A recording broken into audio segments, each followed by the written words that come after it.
trustworthy. It's just the attention to detail with our clients. Our folks have years and years of experience. They're highly trained professionals, but many companies have that asset. What I'd like to think makes Luba a bit different is that we use those talents in a way that truly is dedicated to serving the needs of the folks who depend on us. Are you a licensed contractor? There's lots of good contractors in Louisiana doing work the right way, but unfortunately, too many unlicensed contractors are working outside the licensing requirements. Working as a contractor in Louisiana requires a license for the company doing the work. The Louisiana State Licensing Board for Contractors wants to help you get licensed to allow you to conduct work legally. It's not difficult to get the license. We can help you. Go to lacontractor.org for more information. Licensed contractors, it's the law. To the heroes who are working tirelessly. Turn my mic on. Thanks. 98.1 game day. Okay. 2020, dude. Keys to the V. Jordy, you're first. Today, same thing I told you last week, Charlie, between week 1 and 2. Same going into week 3. Trim the fat. See what you saw last week. That was good. Continue to build on that. Build on those strengths. I see John Emery. I see Miles Brennan in the play calling. You get Glenn Logan in this week from a personnel standpoint. Find out your rotation on the defensive line. Coming off some positives out of that unit last week, Jaquelin Roy was very good in his first piece of action. So find out what the rotation is going to be on the defensive line. Shore up your play calling for another week to fit the skill set of your quarterback. If John Emery's the feature back, start to feature him in the pass game, in the run game. Just start to play to the strengths of the team. And let's not overthink this. Tennessee ran for 232 yards last week against Missouri. Najee Harris averaged right at 6 yards a carry for Alabama. Run the football. It's very, very simple there. And on defense, I think I try to confuse the young quarterback. Maybe, show him some things he hasn't seen on film, just a little bit to get into his head. First start, see if you can get him rattled a little bit to open the game. Absolutely. On the defensive side, I love the cornerback tandem of Eli Ricks and Derek Stingley Jr. Continue to refine those two going into the swamp. All right, thanks to everybody for participating. We'll hand it over to the Scoreboard Show on 104.5 and the network on Eagle 98.1. Jordan Kalana, the 104.5. Thanks. Good morning. Scoreboard, presented by Home Bank. Good for business, good for life. Live from the Mercedes-Benz of Baton Rouge studios. Here's Matt Moscona and T-Bob Hebert.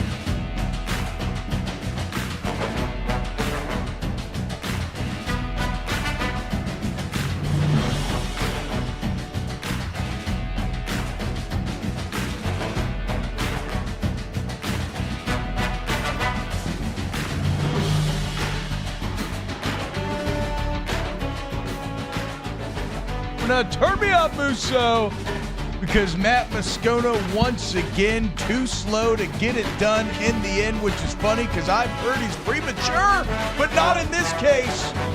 What's up, y'all? T-Bob Hebert hanging out with you today. Matt Moscona joining me in a second. This is the hottest of hot changes. We roll straight from one show into another. We're going to be hanging out with you for the next 2 hours. We got a little Scoreboard show. We got the Fan Cave coming up on 104.5 ESPN YouTube. After that, we watch the game live. It's going to be a ton of fun. Drink some beers. Come hang out with us. Post-game over there at Eagle 98.1. Hanny, I'll see you in a few hours. Danny, what's up, bro? Matthew Musso in studio as well. And we got a tiger-on-tiger matchup to get excited for today, Matt. It's a rumbling, bumbling, stumbling, weather-beaten, barely attended football game that I cannot wait to see. Another tune-up for LSU as they begin to get ready for their first major test of the season in Florida next week. We'll talk a lot about things we want to see out of the team today because that is what this game is. I think LSU will roll. So ultimately, it's about where we want to see improvement out of the Tigers, positionally, schematically, and everywhere else. So right now, let me welcome in my co-host. You know him. You may or may not love him. That's kind of up for debate. It is Matt Moscona. Matt, what's up, dude? Ratings, awards, etc. All would suggest that most people love me. 13th best mid-morning local morning show in the nation. Let's go. Wow. Yep. Does Just call me Dan Marino, Matt, not just because of my festive Hawaiian shirt and relaxed attitude. and love of illicit drugs, but also because I love number 13. Do the qualifiers extend to between 7 and 9 and a partial extra hour of half the tandem? Do those qualify? Are you 13th in those qualifiers as well? I have no idea. This was something that you do constantly. You're thinking too much.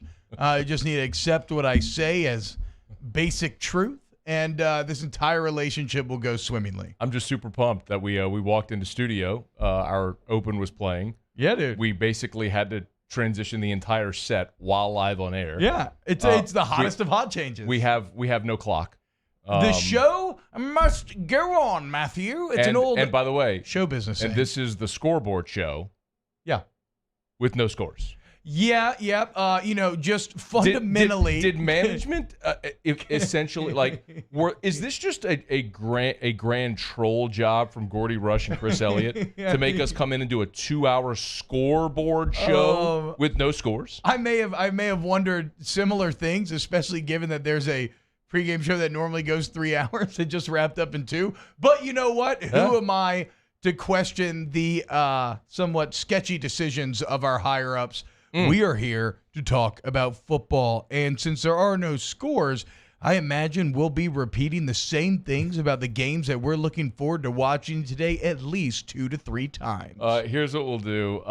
It is the Scoreboard Show presented by Home Bank. So typically if you're with us on Saturdays, we'll go conference by conference, top 25. We'll do scoreboards. We'll just do previews, but we'll also make sure we mix in plenty of LSU, Missouri talk as well. You did mention the LSU Sports Radio Network. Their pregame show is actually live in our building because they had a power outage out on the LSU campus. So their studio on campus is down. So they're in our building. So downstairs on the second floor, and we're in the much more palatial third floor studio. So, hell yeah, dude. And by the way, our show is going to be way better than theirs anyway. So I wouldn't listen to them. I'd listen to us. Keep it on. Let's knock out our first break here on the Scoreboard Show. We'll try to get some semblance of a clock back in order, and we'll come back and we'll take a look at what's going to happen in the top 25 and some really interesting 11 a.m. kickoffs that I'm excited to dive into. Stick around. Scoreboard Show presented by Home Bank. I can't tell you how many people tried to discourage me when I said, I'm opening up a haunted house. If you love doing something, don't let anything or anyone stand in your way. How he comes up with this stuff in his head and designs it is mind-boggling. Debbie and Home Bank understand my business and understand that it's not normal. They've worked with me since the beginning to help my business grow.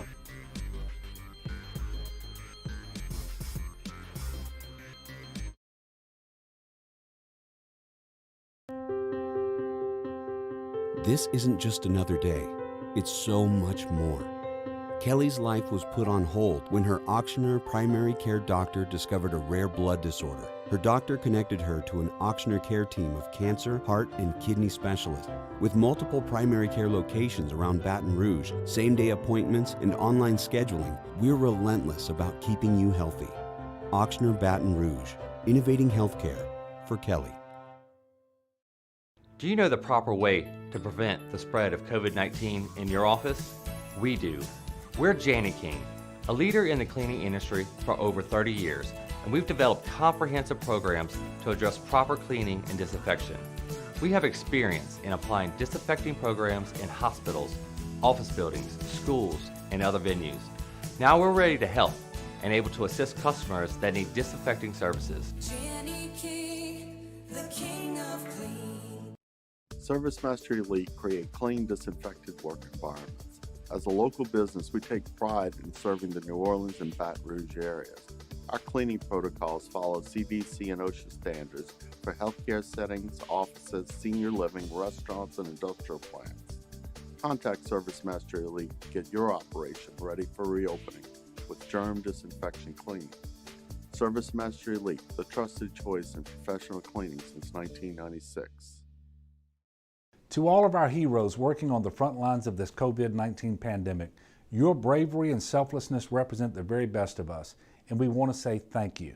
I'm asking everyone around the state to join me in celebrating the heroism of our healthcare professionals on the 19th of every month at 1900 hours, that's 7 p.m. Write a note of appreciation, make plans to donate to charitable organizations, or say a prayer. To learn more, visit 19thanks.org. Thank you, and God bless. T-Bob Abear here with breaking news. Front to Back Boat Services is the shop to upgrade your boat tech this fall. With not one but two NMEA certified techs, who better to install your Panoptic sonar, your HD displays. You want to see the fish under the water before you even cast? They have that. Trolling motor you could control with your iPhone? They have that. So what are you waiting for? Get into Front to Back Boat Services right now. Upgrade your boat tech. Make your boating dreams come true. Front to Back Boat Services. Gulf Coast Bank and Trust is a local bank with a straightforward philosophy. It's about doing the right thing for our customers. Participating in our community with annual local fundraisers. Offering individual attention in a modern banking atmosphere with a trusted local company. Gulf Coast Bank invested in technology with a local touch, giving our customers the power to bank anywhere, anytime. We're building relationships through personal service as the bank that cares about you. Gulf Coast Bank and Trust, the bank that cares about you.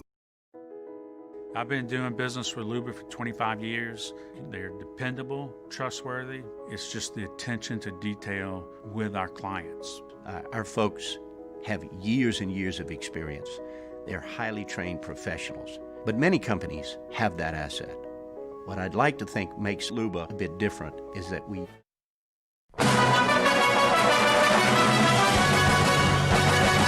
The 104.5 ESPN Baton Rouge Scoreboard, presented by Home Bank. Good for business, good for life, on 104.5 ESPN Baton Rouge. Welcome back to the Scoreboard Show, presented by Home Bank. That's right, a Scoreboard Show with no scores. I'm Matt, he's T-Bob. So, or all the scores. Every game is 0-0 right now. No, it can't be 0-0 until it's kicked off. Not true. That is true. Technically, no one has scored yet. They haven't started.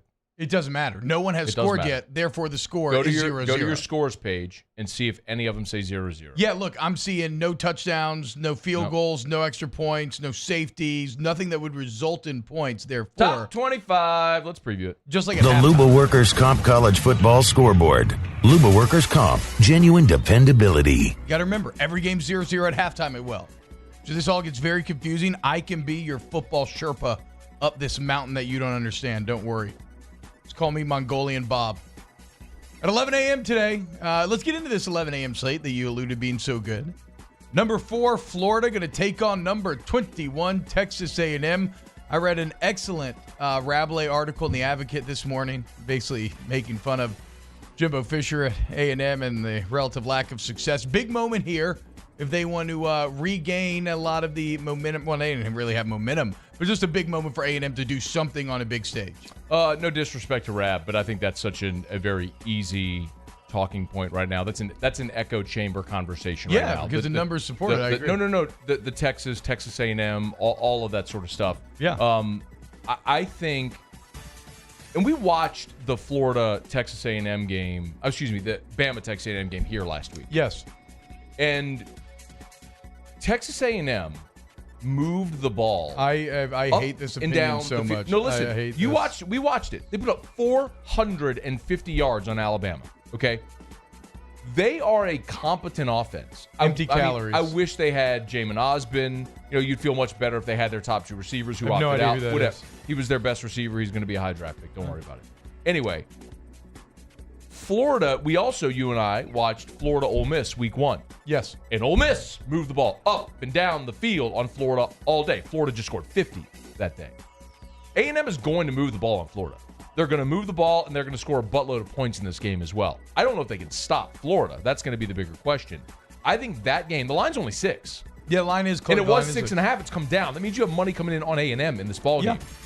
I'm telling you, man, A&M is going to move the ball and score on Florida. That has the potential to be a shootout. I don't know what the total is. I could check it, but I got it right here. The over-under set at 59. I would that screams over because I don't know if either of these teams. For what it's worth, I would play the over. I don't know that either of those teams are going to have much success stopping the other.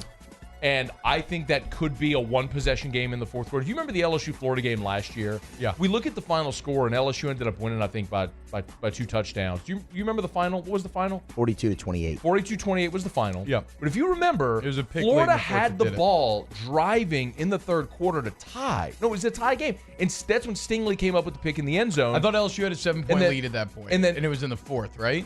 That was I remember the Stingley pick was in the third. Florida's driving, defense is tired, and O called like a kind of a basketball timeout, and then right out of that timeout, Stingley came up with the pick. And Dan Mullen's a moron. He put Emory Jones in at quarterback and disrupted their whole rhythm, and they put Trask back in. Anyway, but the point is, that was a game where you look at the final score, and there were actually tense moments in the second half. Oh, absolutely. And you wouldn't think it because we all remember how LSU's season played out, and they won by, you look at 42-28, they cruised. There were tense moments in that game. I think this game has the potential to be a lot like that one. I think Florida wins it, but I would not be surprised at all if A&M has the ball late in the fourth with a chance to win it. I don't think it'll be within one score at the end of the game, but I do agree with almost everything else you just said. I do think that A&M will move it. I just still fight against this notion that they actually move the ball against Alabama. We see it every single year. It's the same thing with A&M every single year against Alabama. We watched that game, the game played out the exact same way. It was empty calorie movement. It was like eating a bag of potato chips.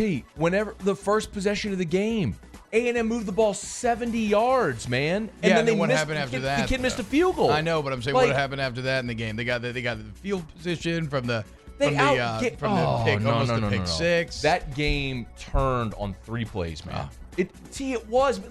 Look at those 3 plays. Bama hit like a 68, a 73, and 87-yard touchdown. Yeah, but those aren't fluke plays for Bama this year. I'm not saying they're fluke. Bama has elite athletes. I'm not saying that. My point is, name another team that's got 3 dudes on the outside like Bama has that's going to be able to do that. Florida doesn't. I like Kadarius Toney. Kyle Pitts is a problem, but Kyle Pitts isn't going to get over the top of the A&M defense. So how do we square this with A&M's Week 1 offensive performance? My feeling on that, and they played, for those that don't know, 17-12 against Vanderbilt. They played Vanderbilt.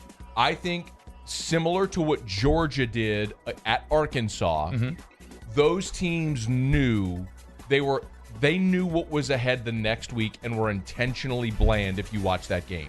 That's basically how that played out. So Isaiah Spiller from A&M had 5 yards rushing at half, and then they wore him down. The first play, third quarter, he busted off like a 56-yarder. He ended up running for like 112 yards in the second half alone. I think they were intentionally bland, knowing what they had the following week in Tuscaloosa, similar to what we saw at Georgia, and then they just blasted Auburn. So, I mean, I obviously can't qualify that. And everything's not 1-to-1 week 1. I mean, you can look terrible one week and great the next. So I'm not saying that either. If I had to make my prediction for A&M's offense today, I think it'll be a lot of that empty calories again. I think they'll score points. I think they'll have a lot of yards by game's end. I don't think they'll be within 1 score late in the game. There's a big difference between and I don't want to misunderstand, but the way you're phrasing, like with your empty calorie argument, I think there's a big difference. A lot of yards, not a lot of points. I'd say there's a big difference if you're down 30 in the fourth quarter and you're just spreading it out going, and the other team's allowing underneath stuff, and you're gaining yards to make the yardstick look better, but it's not really fundamental within the ball game. What happened last week is A&M moved the ball during the whole game, T. Like they did. They moved it against Bama. That's what I'm saying. What I'm saying by empty, they moved it all around, but it didn't result in any points. You know how people sometimes say, what's the phrase they use? Like garbage yards. So you get garbage time yards. I'm not saying garbage time yards. Although there was an element of that in there. That's not what happened last week. That's not what happened last week. But it's yards without scoring. Empty yards. We'll see. We'll see today. I think the 11 a.m. window is awesome. Yeah. You guys, LSU for me is the 4th most interesting game. It's the one we all have to watch. So, but it's the 4th most interesting game at 11 a.m. Let me ask you if this is one of the other 3 most interesting, because it's it's a different conference matchup from the ACC. Yes, it is. Number 19, Virginia Tech, 2-0, taking on the undefeated 8th ranked North Carolina Tar Heels. I picked Virginia Tech to win this game outright. Oh, money line. I like Virginia Tech money line play. Virginia Tech's one of those teams that's kind of been hit by COVID. They have been shorthanded and moved to 2-0. And I look at North Carolina. I like Sam Howell a lot, but I also think they're a team where they got a lot of preseason love based on what they did a year ago. And I'm going to tell you what, man, North Carolina was lucky to beat Boston College on the road in Chestnut Hill. Yep. I think they had a game canceled as well against a non-conference, but in between, when they opened with the win over Syracuse, which was a sloppy win. The score didn't indicate how sloppy that was. They played good defensively, but this is a game where I think Virginia Tech goes on the road and beats North Carolina. I think you're going to have a top 10 team fall at home today. Big moment for Fuente. Is he still at Virginia Tech, actually? Yeah. A guy that was on LSU's radar not too long ago. And obviously for Mac Brown, if he wins this and the UNC momentum just keeps on rolling. At 11 a.m., the one that we will watch in the fan cave, LSU traveling to Missouri, even though they're the home team, to take on the Missouri Tigers on ESPN College Game Day. Pat McAfee just chose Mizzou plus 14.5 as his lock, which I think is shocking. I mean, this number moved from 20 to 14 and, like, not that much actually changed. Yes, you are switching stadiums, but in this year, it doesn't make that much of a functional difference. That's wild to me. I thought 20s maybe a little, I don't know where I would have gone on that, but at 14, I'm saying hammer LSU. So I talked to Phil Steele on Fridays. Yeah. And Phil's as good as it comes as far as a college football odds maker, prognosticator, sharp. But Legend. He said that he had Tiger Stadium valued at 8 points before the season. A full Tiger Stadium, he would value at 8 points. Yeah. Said Missouri, just to give you an idea of how much home field matters in college. Said Missouri, he had a 3. Yeah. So moving from Baton Rouge to Missouri, said that gap is there. 8 minus 3, a 5 And this is point accounting swing. for full stadiums even. But that's the difference. He's like, that would have been accounting for a full stadium. He's like, this is an overreaction. Yes. But based on people who think the shift in schedule for LSU. The 11 a.m. you mean?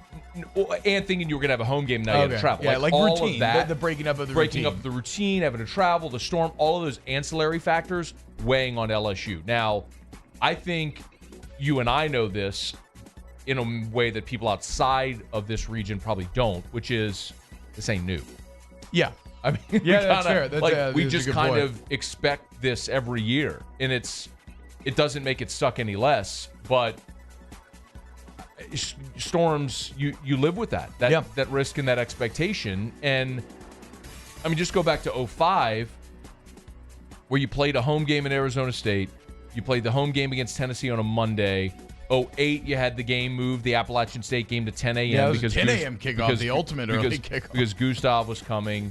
You had the 15 game with South Carolina played here, the 16 deal with Florida, which was a disaster. 17, you had Hurricane Harvey in Houston, so they gave an NRG, or Reliant, NRG. Was Reliant, now it's NRG. You got moved to New Orleans, you remember, against BYU. And so that's when LSU finally crossed to 50. This just isn't in the Superdome. It's just not new. It's just like, I think you have a gross overreaction nationally to the move of venue, the kickoff, all of that stuff. I don't think LSU struggles at all. I think they roll in this ballgame. I think I would lay the 14, and I'd be happy to do it. Yeah, I mean, I'm right there with you. And fact. that's even an element that I had to consider, right? Being kind of, molded by this and kind of born into it.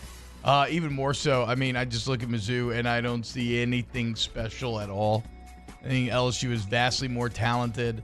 I think the coaches are schematically put together a much improved game plan against Vanderbilt. And for these players, like I said, without crowds, I really don't think the change in venue is that big of a deal. The break-up in routine is the biggest deal, but it ain't as big a deal. Drop from 20 to 14.5. So we'll see. At 11 a.m., pew, pew, pew, pew, pew, pew, pew, pew, pew. That's kind of how it sounds now. It used to sound like great gunshots and cannon shots. Now it's just pew, pew, pew, pew. I thought you were going Texas Tech. No. When you were going pew, pew, pew, pew. Nope. This is the Red River Rivalry, number 22. A game that is dangerously close to featuring two unranked teams, but Texas sneaks in, number 22 Texas against unranked Oklahoma. So Oklahoma's lost back-to-back Big 12 games for the first time since before Bob Stoops. Since before Bob Stoops? I think John Blake was the coach. And Stoops got the job in 99. He won the national championship in his second year in 2000. Talk about a spoiled fan base. It might have happened in 99, but it was either 98 or 99 was the last time they lost back-to-back Big 12 games. Wow. So, and they're going to lose 3 in a row because they're going to lose today.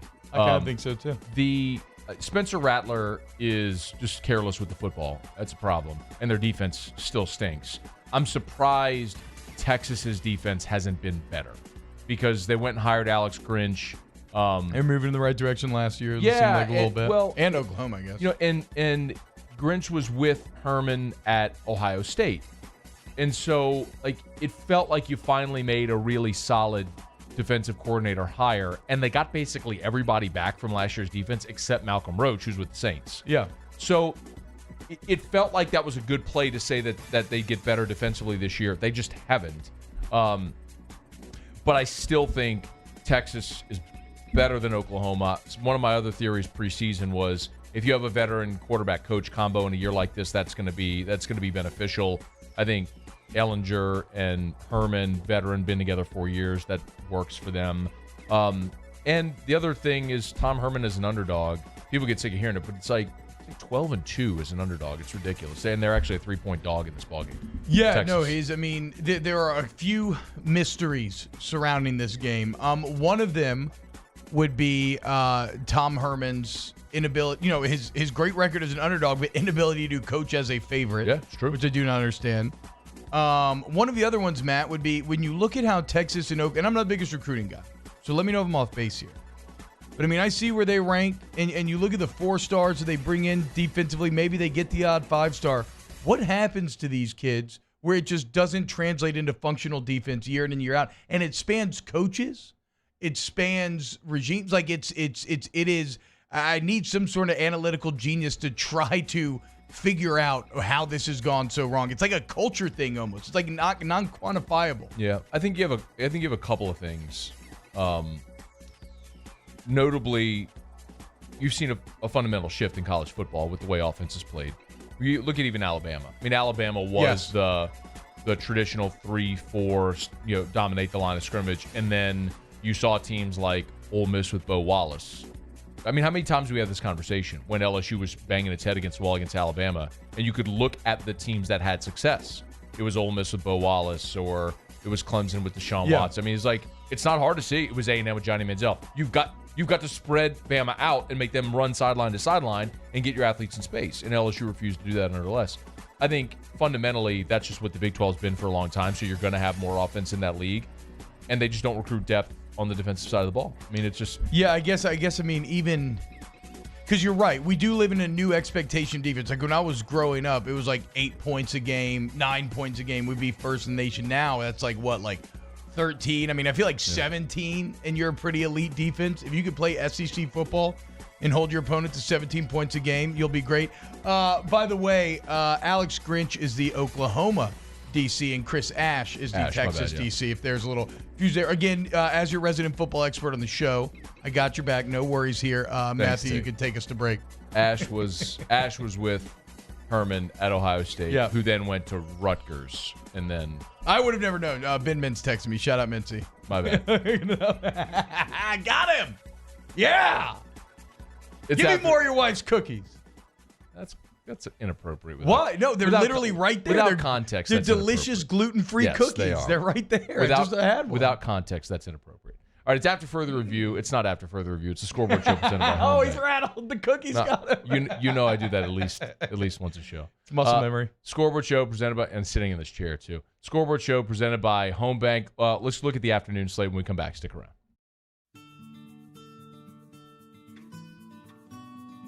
This is a house call. This is a follow-up appointment. This is a diabetes checkup. This isn't just more convenient care, it's more advanced care. This is innovating healthcare at Louisiana's #1 hospital, Auctioner. Are you a licensed contractor? There's lots of good contractors in Louisiana doing work the right way, but unfortunately, too many unlicensed contractors are working outside the licensing requirements. Working as a contractor in Louisiana requires a license for the company doing the work. The Louisiana State Licensing Board for Contractors wants to help you get licensed to allow you to conduct work legally. It's not difficult to get the license. We can help you. Go to lacontractor.org for more information. Licensed contractors, it's the law.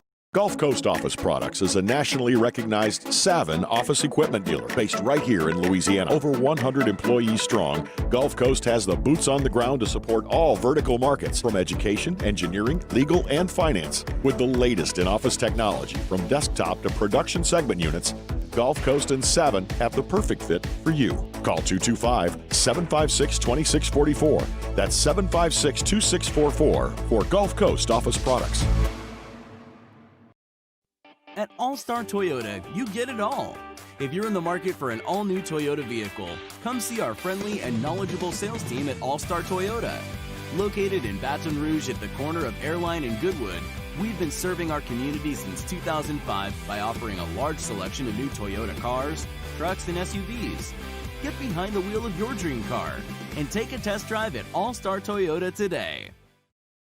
Gulf Coast Bank and Trust is a local bank with a straightforward philosophy. It's about doing the right thing for our customers. Participating in our community with annual local fundraisers, offering individual attention in a modern banking atmosphere with a trusted local company. Gulf Coast Bank invested in technology with a local touch, giving our customers the power to bank anywhere, anytime. We're building relationships through personal service as a bank that cares about you. Gulf Coast Bank and Trust, the bank that cares about you. At GMFS Mortgage, thanks to you, we've been changing lives for over 21 years. So far this year, that includes providing thousands of meals for the homeless, donating and helping raise $125,000 for the Greater Baton Rouge Food Bank, feeding hundreds of police officers during the stay-at-home order, and feeding local nursing homes. So if you're ready to buy, build, renovate, or refinance, choose a local lender that's changing lives in our community. Choose GMFS Mortgage today.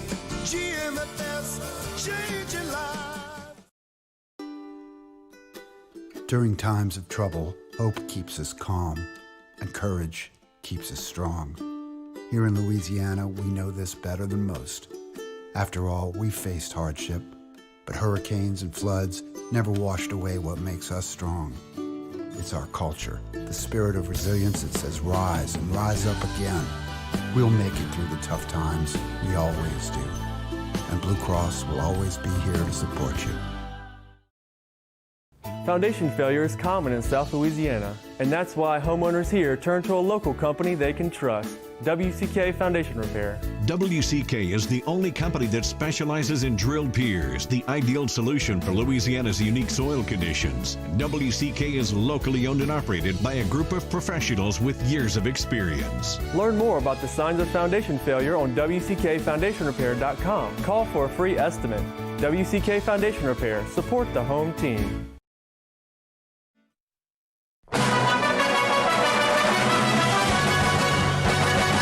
The 104.5 ESPN Baton Rouge Scoreboard, presented by Home Bank. Good for business, good for life, on 104.5 ESPN Baton Rouge.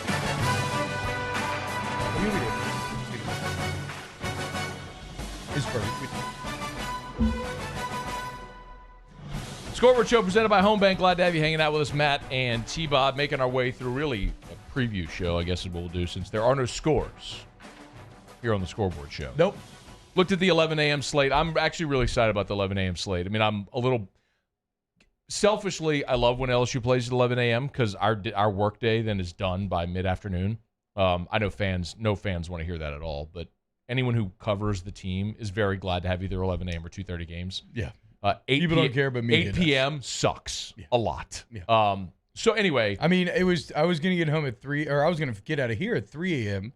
Now I get out at 7, and I'm going to go drink beers with the other dads in the neighborhood, and we're going to watch football at night. That sounds great. It sounds awesome. I hope you and the other dads in the neighborhood have a really good time. We're going to have a great time. But I do think the 11 a.m. slate is awesome.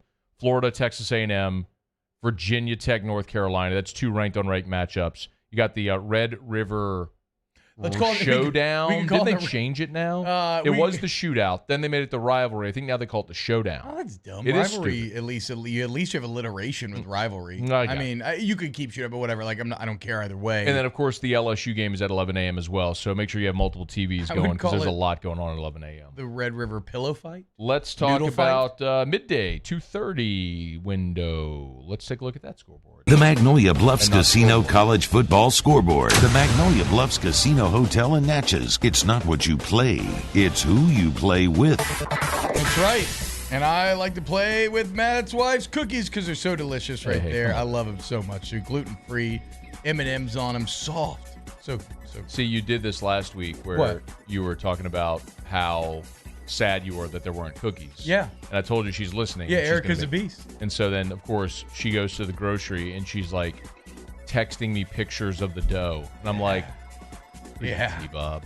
It's kind of like sexting. If I get sent a picture of cookie dough, I mean, I'm in the bathroom 30 seconds later. 2:30 p.m. today, number 14, Tennessee. Traveling to Athens to take on Georgia. Or you're still talking about my wife. No, I'm talking about getting turned on by cookie dough. Stop blurring that line, all right? There are no blurred lines here. I'm talking about I'm very fat and I just love cookies. Especially your wife. Number 14, Tennessee against number 3, Georgia. Okay. For what it's worth, look, I like what Tennessee's done so far this season. Did we talk about this? It's a matchup. This is a really bad matchup for Tennessee, right? I mean, they want to run the ball. What's Georgia going to do? They're going to stop their run. They're going to put it in Guarantano's hands. And Guarantano beats you. No, Georgia wins today. But I don't like Georgia's ultimate chances, and we can get to that. But first, Matt, what's your take on today's game? I think this is a great opportunity for Tennessee. Okay. I think you have the quintessential letdown spot for Georgia. A week after beating Auburn the way they did, a week ahead of facing Alabama in Tuscaloosa. Sandwich. Then here comes Tennessee, which has... They're feeling themselves. Hey, man, I'm not even going to say they're feeling themselves because I still don't think Jarrett Guarantano is any good. I know. But I think Tennessee has a very good offensive line. They Really? returned every starter from last year's line and added Cade Mays from Georgia. Yeah. He just got cleared, right? I mean, he played last week. He played last week. He was a former 5-star. He started at every position on the line in his time at Georgia. Is that the cat whose dad's thumb got cut off by the seat? Yes. So he's suing Georgia. The craziest story ever. A folding chair in the stadium cut the dad's thumb off at a practice. He's got, and his dad played at Tennessee. Yeah. So Cade Mays' dad played at Tennessee. He's from Knoxville. Okay, so it's legitimately the prodigal son returning home. Yes. He left to find fortune. He left the bright lights of Athens. And his brother plays at Tennessee, his younger brother. And so he transferred back home, and now he's eligible. Anyways, the point is, Tennessee has a really, really good offensive Okay, line. so can they run the ball in Georgia? Am I off? That's going to be Cade Mays, Trey Smith, who is, he's the guy who had the issue with his lungs. He had the blood clots in his lungs, but former 5-star offensive lineman. He's on this line as well. He's a projected first-round pick in this year's draft, provided he's healthy. I mean, this is a really good Tennessee offensive line. Interesting. And I don't think Stetson Bennett's any good. Yeah, I agree. Why is okay? You can function within that offense in the way that I hate. Like, I don't want to. I'm trying to think of a comp. Like, think of Jarrett Lee 2011. Think of Jake Fromm, but not as good. That's fair. But I was going to say Jarrett Lee in 2011 because Lee. And this, by the way, I think Jarrett Lee was better talent than Stetson Bennett. Yes. Lee had a good arm. I mean, he could, but they just didn't ask him to do much. It was like, hey, we have all that. We have a world class defense. And he was hyper efficient, right? Didn't he have like a good passer rating? He led the conference in passer efficiency at the time. Jordan Jefferson came back, whatever. But the point is, they didn't ask him to do much. I still think Lee's a better talent than Stetson Bennett. So I don't think Stetson Bennett's the guy that's going to go beat anybody. Yes. Watch George Pickens in this game. I mean, he's a difference maker. You get him on the outside, he can win one-on-ones, and that could change a game. But the line's 12.5, and I would load up Tennessee in the points in this game because I think this is a classic letdown spot for Georgia, and it's Tennessee's opportunity to show, okay, do you belong? Are you ready to prove you can play with the big boys in the league? Because what they did to South Carolina last week was oppressive. That game was never close. Yeah. It was total domination, start to finish in every phase of the ball. Even more so than Florida against South Carolina. Yes. Maybe I'm off on Tennessee's O-line Back to my here. point about Florida playing Texas A&M today. Yeah. South Carolina moved the ball and scored against Florida. Like, A&M is going to score a bunch against Florida. Yeah, look, I don't think that's necessarily what I'm saying with A&M because I think they will. I just don't think it's going to be close at the end. And I still just hate their Alabama. For whatever, we don't need to rehash this. Okay, look, the O-line's the thing I'm overlooking here then, because if they are good enough and you can run the ball, then yeah, I don't think Georgia will cover. Here's my problem with Georgia long-term. Even if they win this game because of this matchup, how is Georgia going to beat the elite teams? Like, what has held them back recently? It's been the offense, right? And so they said they were going to rework it. You bring in a new coordinator. You do all these things. And even though they're replacing 10 out of 11 starters this year, we were all sold on this idea that, like, Georgia was going to have that LSU type of transformation, and now it just looks like you're running the same offense but with a lesser quarterback, like a Jake Fromm light, and they're way more talented than the vast majority of teams they'll play. So they'll lean on him, and they'll win the vast majority of those games. But at the peak, like we always talk about, when you need that great quarterback player, that transcendent offense, you got to have in the biggest games against the best teams, I don't know that Stetson Bennett and this Georgia offense can win. So to me, it feels like when kind of Coach Miles is at his prime, where you're going to win a ton of games and you're going to play in big games, but you're not going to win ultimately the biggest games because you refuse to evolve offensively. Which is so strange, man, because our conversation about Georgia would be so different if the offense was good. Oh, if they'd come up with a stop on against Alabama in the Georgia National Championship game when they had third and what was it in 20 bajillion? Yeah, I mean those are all they needed to do is get a stop, and they win the national championship. And the whole conversation about Georgia and everything you just said is flush. Yeah, it's completely different. But they give up the big touch to Devontae Smith, and the whole conversation about Georgia has changed. But those are just the margins, right? Like there's an alternate reality where Darius Geis going the wrong way against Florida doesn't get the job at LSU, and then does LSU ever win a natty? Like you can find these little turns of the fate, right, where everything changes. That's one of them, and unfortunately, but it's like, how do you respond to that? And Kirby looks like he's just doubled down on all the offensive beliefs that he's held up to this point. Or maybe he just doesn't have a good quarterback. I mean, how different is Georgia if Justin Fields doesn't leave? They've got the guy. I know, but they know what I mean? But their offense run. But how do you go away from Fromm when, as a true freshman, he's got you in overtime against Bama in the national championship game? Yeah. So I get it in that moment why you went the direction you did, but if Fields stays, we're not having this conversation. That's fair. But again, that's just, those are decisions that you had to make. Okay, but so like a tough decision like that, right? Taking out Jalen Hurts for Tua Tagovailoa at halftime was pretty freaking extreme. If you look what Jalen Hurts did up to that point. Do you remember sitting in this room when that happened? And you were in here for that, weren't you? Yes. And I said here. I thought it was dumb. And I said at halftime, I said, you're putting Tua in to start the second half. No, you did. Exactly. I was the only one in this room that said that. I agree. Because Nick is the one who will do it. Blind squirrel and all that finds a nut every now and then. But yes, you did technically say that. And my point is, yes, it would have been tough to replace Fromm and Fields, et cetera, et cetera. And those are the tough type of decisions that sometimes you gotta make. And people like me will say you're crazy for it, but then if it bears fruit, you're a genius and you get paid millions upon millions of dollars. Or you just be Will Muschamp and you keep losing and you get paid millions and millions of dollars. That's crazy. Did you hear the call that Musso got from the Will Muschamp call-in show?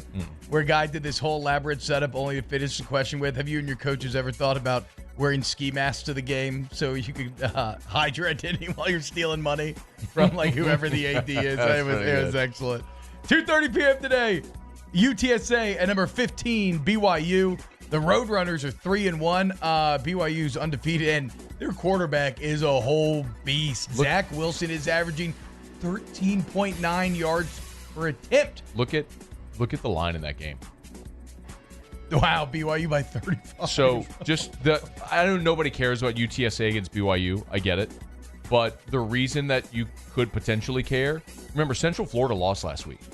So with respect to the group of five, it's BYU or bust to me. Well, I'm not gonna say it's BYU or bust, but BYU, Cincinnati, that list is growing shorter with Central Florida's loss, and a lot of people had Central Florida as the odds-on favorite, maybe to get that spot. It's BYU now. BYU is that team. If BYU, and good on Jeff Grimes, by the way. Who knew, right? He's the OC, former LSU offensive line coach, OC at BYU. He's got Mateos with him over there as well. Mateos is the O-line coach right now. It's crazy, but. Man, BYU is probably right now. They are the odds-on favorite to be that team, the group of five team in the New Year's Six. And it was who's BYU's head coach? I don't want to look it up. It's almost like Apuaika's name. I can't remember. Siakam, Sataki, Kalani Sataki. He's done a really good job up there. Kalani Sataki, yes. It makes sense. He can definitely recruit to BYU, and it's paying dividends. It's actually crazy because he was panned early because especially in that 2017 season, they were miserable. They were. But look at where they are now. Yeah. Better than ever. I guess I just like him so much. The only time I've watched him actually eyes on was at hope for you too, Derek Mason. Not really. No. Chill out, dude. That was one bad year for Siaka, right? Sataki? It doesn't matter. Siakam. You definitely went Siakam. I did. I've got Pascal in my brain. I know now. what you were doing. It's just jumping all over the place. I watched them against Louisiana Tech, though, and they just looked incredible. And so, in my mind, BYU is easily the best group of five team. Also, again, I was looking up stats the other day. So, Mac Jones and Zach Wilson are averaging 13.9 yards per attempt. That's unreal. At 2:30 p.m., Texas Tech and number 24, Iowa State. Iowa State loves being ranked. There's nothing really to talk about with this game. Who cares? This is like I would love to. If there was, if there was you. something to talk about with respect to the Big 12, the playoff, it's. If I had to angle it, I would just say that right now, what is Iowa State one of 2 remaining undefeated teams? They're in the not Big 12? undefeated. They lost in conference play. It doesn't matter though. I mean, you can't lose to the University of Louisiana at Lafayette and have any hopes of getting in the playoff, even as a Big 12 champion. Oh, no, their playoffs are done. But that's the only thing that matters. They're still alive for the Big 12 The only thing that matters is when you're with respect to the Big 12 is can a Big 12 team get in the playoff? There's only 2 that have a chance. Oklahoma State, which is undefeated, and the potential of a one-loss Texas team getting in. If they beat Oklahoma today, run the table, beat Oklahoma State, win the Big 12 championship game, Texas would get in. But those are the only 2 that have a chance. So Texas Tech, Iowa State, I'm just not interested. Conference championships are still tight, though. At 3 p.m. today. And good for them, but with respect to the national conversation, it's irrelevant. That's fair. At 3 p.m. today, this is the last of the afternoon slate and the ranked matchups. We got Arkansas at number 13, Auburn. Sam Pittman. Yes, sir. He watched the Washington film. And so what did he do? He rushed 3, dropped 8. He's got him going. Sam Pittman taking home 1-1 in this early SEC season. How about it?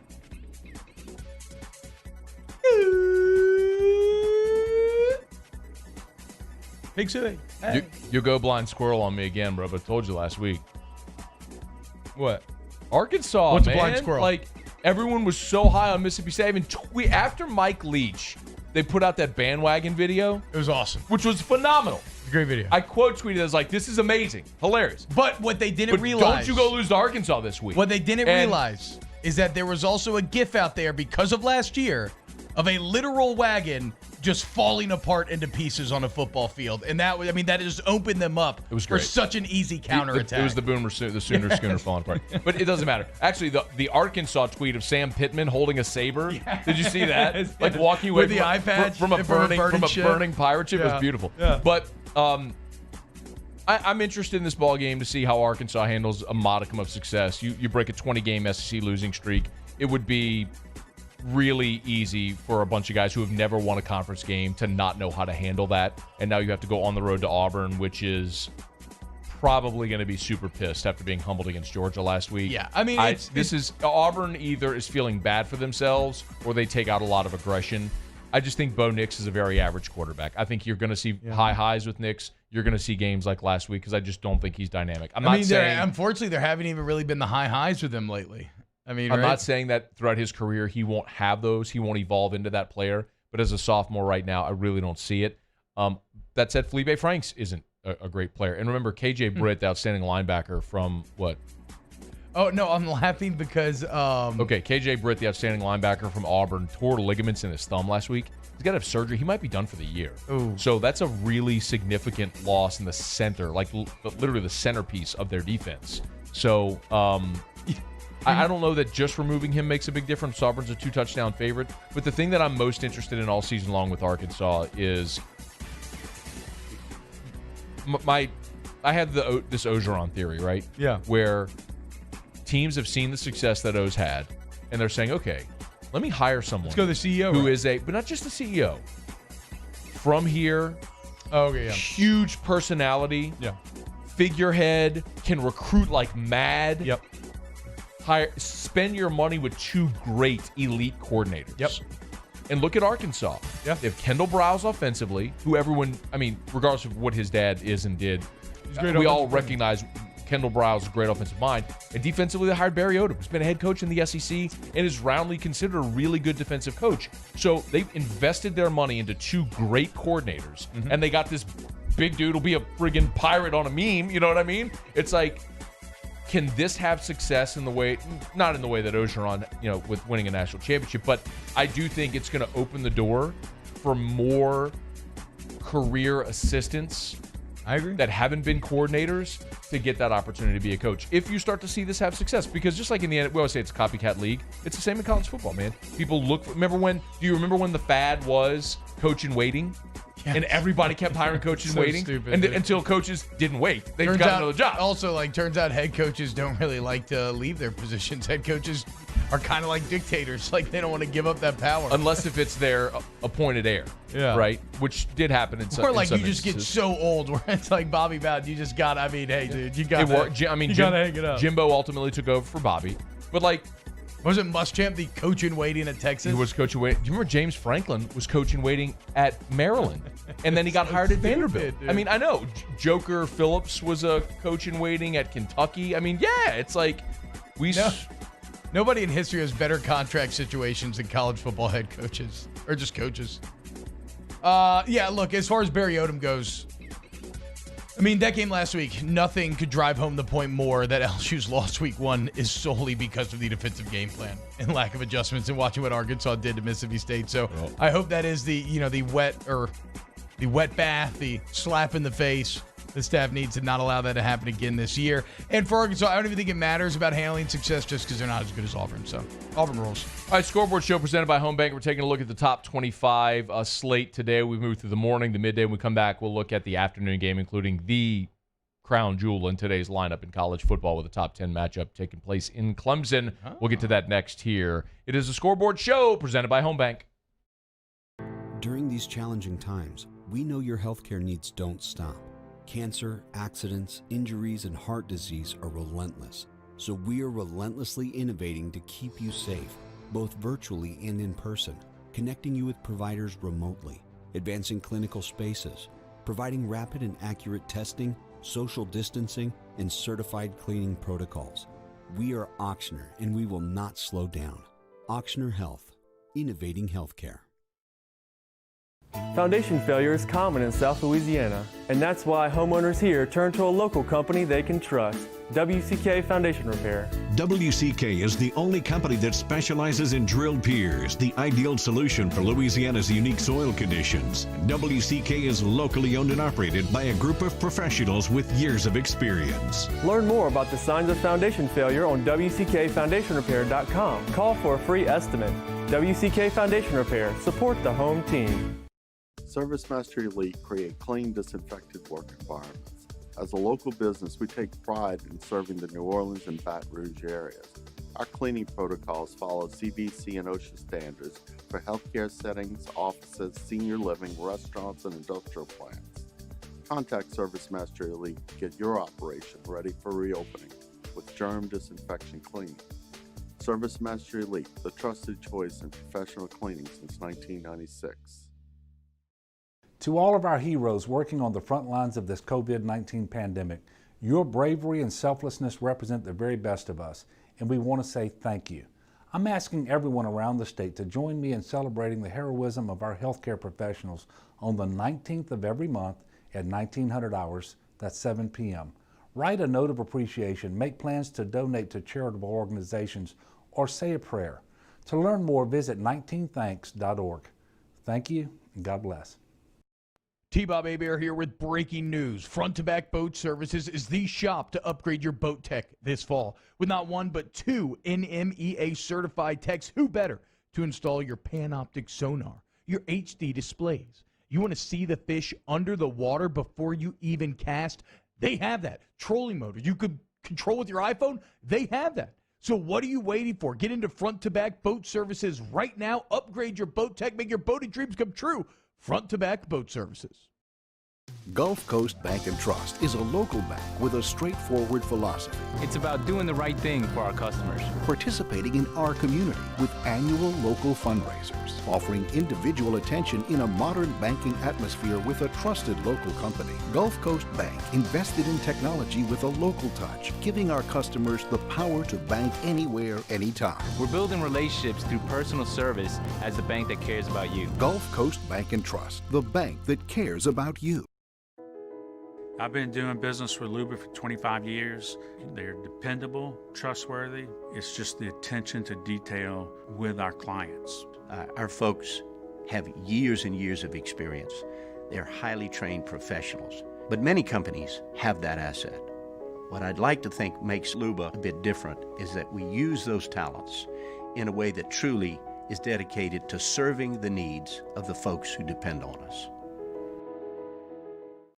Are you a licensed contractor? There's lots of good contractors in Louisiana doing work the right way, but unfortunately, too many unlicensed contractors are working outside the licensing requirements. Working as a contractor in Louisiana requires a license for the company doing the work. The Louisiana State Licensing Board for Contractors wants to help you get licensed to allow you to conduct work legally. It's not difficult to get the license. We can help you. Go to lacontractor.org.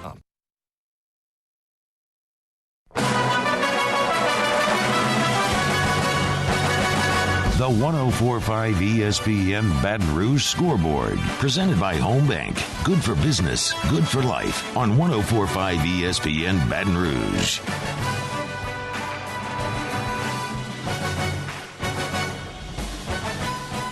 All right, cruising along here. Scoreboard show presented by Home Bank. Matt, T-Bob, glad you're with us. Musso and Danny Cardenas are all hanging out with you on this Saturday morning. We are counting down to LSU and Missouri. 1 hour, 7 minutes from right now. Kickoff, Tigers versus Tigers. First time LSU ever at Faurot Field. You have a feeling on LSU playing their first ever game there in Columbia? I mean, going to a new venue, a place nobody's ever been before? Like in terms of affecting the game? Or as a player, just doing... It would have been cool as a player because you always like seeing new venues. Like I think the one that I never went to, well, I guess Mizzou would have been there. Were they in the league? No, they didn't come in the league till 12. God, I'm so old. The one I never got to go to was Kentucky, and it still kind of bums me because I wasn't traveling my redshirt year. 07. And so that would have been a good one to miss. And so I watched that game at home, and I was freaking out. But anyway, Andre Woodson, was he the quarterback then? Yeah. Kentucky. Man, that was Dickie Lyons from Holy Cross in New Orleans, who just had a monster day. Revenge. That was a good team, man. I mean, Rich Brooks had it rolling at Kentucky there to where, they were... Who's Rich Brooks? He was the coach at Kentucky. Oh, wow. Former coach at Oregon who got into a Rose Bowl in 94. But they lost to Penn State, Kajana Carter, and Kerry Collins. He's no Stoops. Anyway, it'd be cool to go play in a new stadium, but I don't see it being like much of a functional effect now. All right, let's take a look at the nightcap of games in the top 25. The Gulf Coast Bank College Football Scoreboard. Gulf Coast Bank and Trust Company. The bank that cares about you. What scoreboard did you say you wanted? We're just still in the top 25. Okay, perfect. Just the night games. At 6:30 p.m. tonight. Just thinking about these cookies, man. Number 7, Miami. Do you want to get into the crown jewel, or do you want to save it and do the other? That's fine. You can do it, yeah. Number 7, Miami traveling to South Carolina to take on the Clemson Tigers. Number 1, 3-0 versus 3-0. Both teams undefeated in the ACC. Looks like we may get some showers for tonight's game. I love a good wet ball game. But yeah, man, I got to be honest, Matt. I haven't watched Clemson this year. I never watched Clemson. Me and Musso talk about it because they just beat the hell out of everybody they play. So how are they this year? Because typically they don't play anybody. Yes. Typically there's not a team in the ACC that can stand up. Clemson games become interesting when you have the threat, where they can be threatened, right? That's when the nation pays attention. Yes. When they played Notre Dame in Clemson a few years ago in that really good ball game where Notre Dame had a chance to win late. Or Lamar Jackson in Louisville. Yeah. I mean, those games, plays that night. Right? Like, that was fun. There was an A&M one that was good when A&M went there. A&M played them in back-to-back years. The game in Clemson ended up being really good. Both games actually ended up being pretty good. I don't remember the College Station one for some reason. Whatever, doesn't matter. That was last year, the day that LSU played Vanderbilt, because I was driving home from Nashville, and I had it like on my phone, like on the dash, trying to keep an eye on it. But sorry, go ahead. No. Syracuse has beaten Clemson, so every now and again, when Syracuse plays Clemson, people like tend you to pay said, those are the ones more. that we aren't really paying attention to going into them. It's just oh, check it out. No, the difference is people will pay attention to the Syracuse. When Syracuse beat them on that Friday night in the Carrier Dome, yeah, and then should have beaten them again another year. Yeah, in Clemson, and that was when Chase, if you remember, Kelly Bryant opted out, yeah, and Trevor Lawrence got hurt, and so Chase Bryce, who's now the Duke quarterback, took and actually led the rally for them to win. So for Clemson to win, my point is, we can recall these because there's so few instances, and it's like those are the ones you just pay attention to. Yeah. This is one where I really think, for one reason solely, and then you could branch down from there, that this could be competitive. It's because athletically Miami won't get outclassed by Clemson. Really? Miami, I don't know if Miami will put together a game plan or if they won't choke in the moment. Athletically, Miami can hang with Clemson. They got enough athletes on defense. I think they got the skill guys on offense. Obviously, De'Aaron King at quarterback gives you a dimension that they haven't had at Miami in a long time. Like, we can talk about Brad Kaya, who became it was like a hot minute where people thought Brad Kaya was like an NFL draft prospect. We have guys like Ja'Cory Harris. I mean, they just haven't had Kayak. You know what I mean? Like, they just haven't had an elite quarterback where you could say, go win me a game. And I think they have that guy now, where I'm not saying De'Aaron King will take over a game, but he can take over a game. He's been in big spots. When he was at Houston, they played in the New Year's Six. He beat Florida State. He beat Oklahoma. Like, I don't think this moment is too big for De'Aaron King, which is a different variable that Miami has not had in games like this. Yes. The line's 15. I don't know if Miami can win. I think they'll cover that number unless if it's like a late pull away by Clemson, a late score or something. But I'm really hopeful that Miami is ready for this stage tonight. One thing worth considering, as impressive as Miami's been, after their season opening win, they played 2 ACC games. They blew the doors off of Louisville and Louisville State. Did you see them last night? Yeah, so that's what Bear was just talking about on College Game Day. Louisville got housed by Georgia Tech last night. And the other one... My Yellow Jackets, but continue. Your Yellow Jackets. And the other one was Florida State, who is as bad as they've been since pre-Bobby Bowden. Speaking of what happens to good recruits when they go somewhere, now what they're doing at Florida State, you could probably do like a sociological case study on how to ruin talent if you looked at the Florida State football program over the last couple of years. Look, I think Mike Norvell, we'll talk about Florida State in a second. I think Mike Norvell's a good coach, but this is just a disaster at Florida State right now. So my point is, Miami's 3-0. They've been really impressive, but it's becoming clear they have really not played any significant level of competition. That changes tonight. So let's see. Let's see. I know we're all probably, I'm cheering for Miami. I am. Right? We all want to see somebody challenge Clemson. What is interesting, Matt, is that this could be the first of 2 matchups, right? Because the ACC, for the ACC championship this year, it is just top winning percentage, second winning percentage. So you got to imagine Notre Dame or Miami finishes second in this conference. So for Miami, this could almost be like a fact-finding mission, right? Maybe you compete, maybe get close, you fall in the end, but you can know that you can get these guys again a bit later in the year, maybe change your fate. At 6:30 p.m. tonight, number 2, Alabama taking on Ole Miss. Dude, they say don't poke the bear. Lane Kiffin doesn't care. Yeah. He's out here calling Nick Saban elderly, as if Nick Saban didn't already want to kill this man. Saban is now having to answer questions during his press conference about covering Lane and being elderly.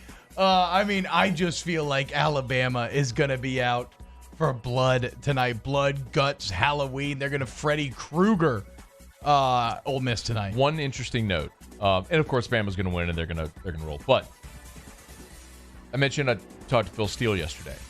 So I talked to Phil Steele on AFR on Fridays. Yeah. Okay. Phil's total on this game, he said, would be near 90. Yeah, it said it's 69. Look at the Vegas line, the total. The ESPN line right now is at 69. Understand what I just said to you. 90. Over. T-Bob. That's 3 touchdowns difference. Yeah. That's because even if Phil's off by a by 2 touchdowns, that would still beat the over by a touchdown. Yeah. That, if there is any play today, now the one variable is what's the weather going to be like? They move the game back. It's saying 70 and cloudy. I'm not seeing the rain symbol. They move the game back because of the storm coming through that area. Yeah. But last night, it looked like the middle of that thing was going to be right over northern Mississippi at 7 p.m. So maybe that's a rain game and that affects things. I don't know. But one thing is abundantly clear, man.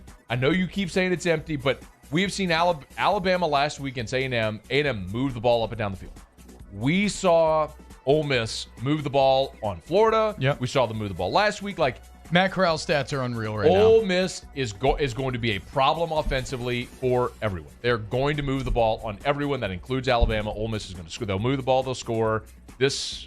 I know. Bet the over. I know it's only 2 games. I do agree with that. I know it's only 2 games. And Bama's going to score 50, by the way. Yes. Bama's going to score 50. If there was ever a game for them to not let up and just bury the opponent, I mean, Lane Kiffin in the West, kind of a prodigal son situation in its own right. I mean, Saban did kind of resurrect him. And then I just think Saban's going to want to kill him. And one final point.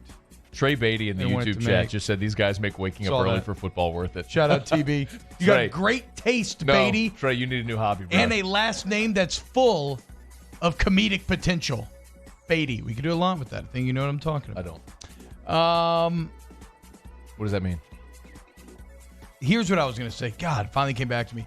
So I know it's only 2 games, so you don't want to be too, stats are stats. There's 2 games, right? But have you seen Matt Corral's numbers? Yes. And I know Mac Jones. We all know Mac Jones is incredible because, of course, they are. But Matt Corral's numbers are out. He's like 76 completion percentage, 365 a game, 7 TDs, 1 pick. I mean, I think he's averaging himself 12 yards per attempt. So, it's not very fluky numbers out of Corral. So they will move it, but, I mean, the talent of Alabama is just going to – and plus, Ole Miss is giving up 7 yards a carry. Ole Miss's defense sucks. You run the ball and you get a first down. But Ole Miss is going to score a ton, and they're going to be playing fast because they're going to have to play keep up. At 6:30 p.m. today, Florida State at number 5, Notre Dame. To give you an idea, I mean, this should be such a sexy matchup on paper.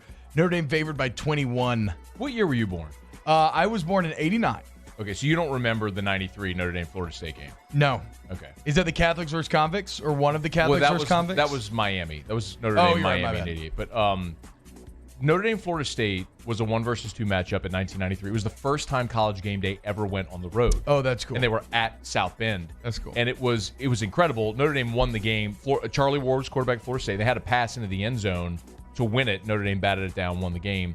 But the crazy thing, and then a week later, Notre Dame lost to Boston College, which it was like a 17-14. Boston College hit a walk-off field goal to win. But anyway, the point is, that was, in the moment, that is still considered by many the greatest or one of the greatest college football games ever played. Oh, cool. And I don't want to be the whole weepy nostalgic to say it's sad to see how, that was fun when those 2 programs were that good and played in that significant of a game.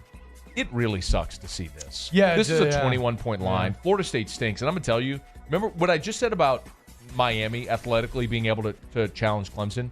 Notre Dame cannot. I've watched Notre Dame. Too many smart guys. But both. It's not just that, because they have recruited better. This Notre Dame team, I'm telling you, is not the team that's going to. Kyron Williams, their running back, he's a pretty good talent. He's a guy that could probably get along in the SEC, but he's not a guy that you'd be like, damn, like what Clyde did last year, or what you'd see from a Najee Harris or something like that. He can boat race South Florida. Yeah. But when he goes against Clemson, he's going to be totally shut down.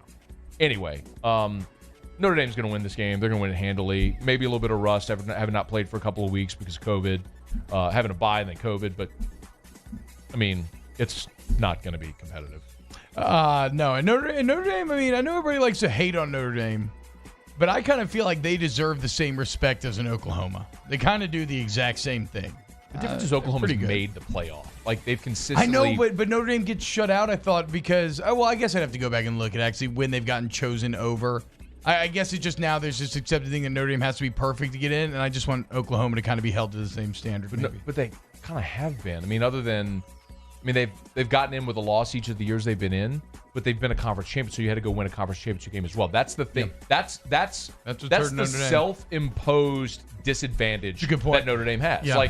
You're choosing not to play. If Notre Dame went into scheduling well. They're scheduling well. They schedule great schedules. But yeah, no conference championship. I agree.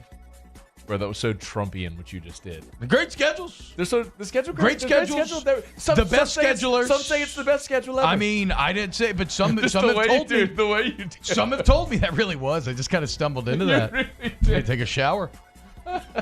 I like Ian Book. I don't. I just wanted to say their quarterback. Ian Book's very average. He's been there a long time, and he's put up a lot of stats. He's been there for 6 years. He's been there forever. People default him into Heisman conversations because he's the Notre Dame quarterback and things like that. But the nice thing is, if you're a play-by-play guy and anybody ever picks him off, I mean, come on, right? Read him like a book. Scoreboard show presented by Home Bank. We'll knock out a quick break. Continue. Stay here. I can't tell you how many people tried to discourage me when I said, I'm opening up a haunted house. If you love doing something, don't let anything or anyone stand in your way. How he comes up with this stuff in his head and designs it is mind-boggling. Debbie and Home Bank understand my business and understand that it's not normal. They've worked with me since the beginning to help my business grow.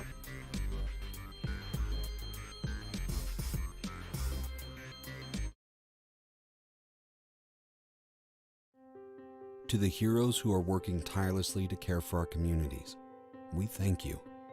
We will never forget the countless hours you dedicated on the front lines, choosing to risk your own health to fight for our friends, neighbors, and family members. I mean, you guys are out on the front lines fighting it. We are grateful for your heroic acts and unwavering spirit. Together, we are overcoming this adversity and make our state healthier and more vibrant again. Ochsner Health. Gulf Coast Office Products is a nationally recognized Savin office equipment dealer based right here in Louisiana. Over 100 employees strong, Gulf Coast has the boots on the ground to support all vertical markets, from education, engineering, legal, and finance. With the latest in office technology, from desktop to production segment units, Gulf Coast and Savin have the perfect fit for you. Call 225-756-2644. That's 756-2644 for Gulf Coast Office Products. At All-Star Toyota, you get it all. If you're in the market for an all-new Toyota vehicle, come see our friendly and knowledgeable sales team at All-Star Toyota. Located in Baton Rouge at the corner of Airline and Goodwood, we've been serving our community since 2005 by offering a large selection of new Toyota cars, trucks, and SUVs. Get behind the wheel of your dream car and take a test drive at All-Star Toyota today. Gulf Coast Bank and Trust is a local bank with a straightforward philosophy. It's about doing the right thing for our customers. Participating in our community with annual local fundraisers. Offering individual attention in a modern banking atmosphere with a trusted local company. Gulf Coast Bank invested in technology with a local touch, giving our customers the power to bank anywhere, anytime. We're building relationships through personal service as the bank that cares about you. Gulf Coast Bank and Trust, the bank that cares about you. To all of our heroes working on the front lines of this COVID-19 pandemic, your bravery and selflessness represent the very best of us, and we want to say thank you.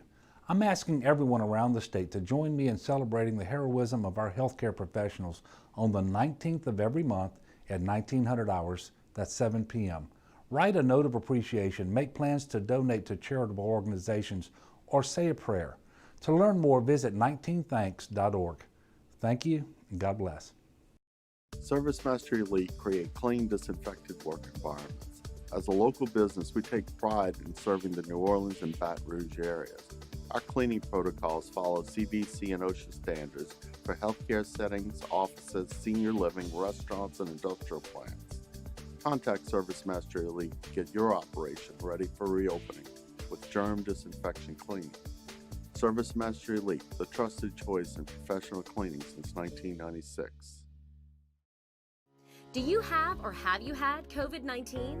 Antibody screening or rapid molecular testing can tell you. Lake Urgent Care Lake After Hours offers both with results from molecular testing in minutes. Learn more at lakeurgentcare.com. Le posso offrire un caffè? Le posso offrire un caffè? Andiamo insieme da me, non c'è. Call Mr. Electric today for electrical repairs, upgrades, and installations.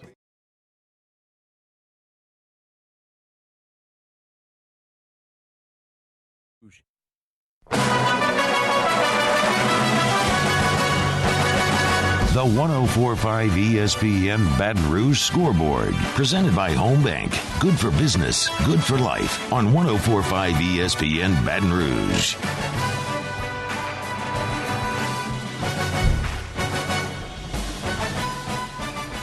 All right, rolling along here, Scoreboard show presented by Home Bank. One quick note. This was Pete Thamel who tweeted Missouri's going to be without two starting wide receivers against LSU today, and three of its top five wide receiver. Their leading receiver, Damon Hazelton, starter Kiki Chisholm, and reserve Dominic Jacinto are out. That all according to Pete Thamel. Fake name. It's not a Missouri player. Jack Sobel then quote tweeted that Mizzou starting receivers would include Jalen Knox and then some combination of Toski Dove, Deontay Smith, Javian Hester. Are these real names? Chance Looper, Micah Wilson. Looper's a good movie, though. This is Luper. Oh, okay. Well, at least phonetically, it sounds the same. Yeah, it does. So what does this do for? This is what I was asking Musa. You'd probably know, Matt. What does this do for gambling? Do you take this game off the books? But this was already known. No, you knew they were going to be down players. Yeah, and the reality is, no. It is rare that any player other than a quarterback is going to move the point spread. Doesn't center move it surprising amount? No, that was it an old thing that I heard. That's the Mike Detillier line. That's a Mike D and Buddy Buddy D line. And he's so on. And Mike will have to tell you the stat, and I forget it offhand. I could text him and ask him, but it's something to the effect of teams that lose their starting center don't cover something like 85% of the time. Oh wow! Which I'd have to get Mike to share, but it's stunningly true. When you lose that part of the battery and the pressure up the middle. But either way, if you're just talking about what affects a point spread in Vegas, it's rare that anything other than a quarterback would do it. Like Derek Stingley being out for LSU didn't move the line against Mississippi State. Yeah, which in hindsight, should have. Yeah, it was significant. I mean, like, does LSU win that game with Stingley? I think it's closer than people realize. I kind of advocate that they would have, but I mean, ultimately, here's the thing. There's a certain butterfly effect that you understand. Like, if one play changes, then everything subsequently changes because sequencing and calls and everything's different. Yeah. What we do know is that KJ Costello has shown he is careless with the football, and there's a pretty good probability that he rode that into game 2. Well, he did in the first game too. Yeah. I mean, he threw a pick 6, man. Eli Ricks got him. Yeah. If couple fumbles. If Ali Gay on the one at the 5-yard line, he just batted the ball down. I mean, Ali Gay, if he was going to, then let me catch it. He walks into the end zone. So I guess and you were in a tie ball game with 10 minutes to play or 9 minutes to play, right? It was 34-34. So could it have been differently? Yeah. I mean, then Flott's playing in the slide. There's a knock-on effect. It's a butterfly effect, like you said. That's my point. But fundamentally, LSU, that game, LSU was outcoached on both sides of the ball. They were outcoached, outplayed, out everything. Just congratulate Mississippi State. Like, that's a great win for that program. Now, last week was humbling for them because that's, as we've learned being friends with Rivers for as long as we have, like, State is a program where their fan base collectively knows how to celebrate really good moments, but they expect to be let down. Yeah, no Mississippi State fan was shocked by anything that took place. I'm not in any way meaning that to be insulting. But that's just, you learn like mindsets of different fan bases.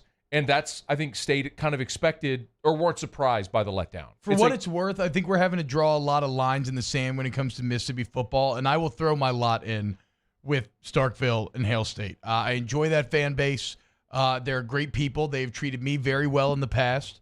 I feel like we have a bit of a bond. So although Lane Kiffin and Ole Miss looks like the sexy option right now, I will be supporting State. It is kind of wild. I'm not supporting anybody. You had the Mike Leach.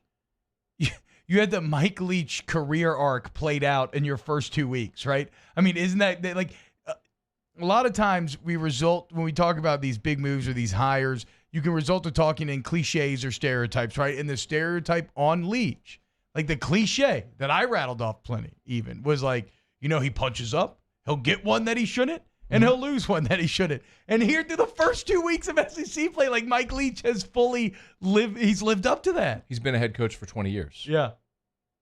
You're not guessing anymore. There's a large enough sample size to know what he is. Yeah, that's right. And unless if he steps into a situation where a variable like talent changes, then it's always going to be that way. But if you're at Texas Tech and Washington State and Mississippi State, you're always in like a C-tier school in your league where you're not getting the elite talent. So when your game plan works that day, it's going to work really well. But unless if you have a total outlier, like in 2008 when they had Michael Crabtree and that like great team that was so like ended up in the 3-way tie that Oklahoma ultimately ended up winning the tiebreaker. But unless if you have a year like that, it's just like Dan Mullen in 2014 with State. It was that moment in time, right, where he had this class that all came together, stayed as seniors, developed together, and they had a really good year, but their best year was 10-2.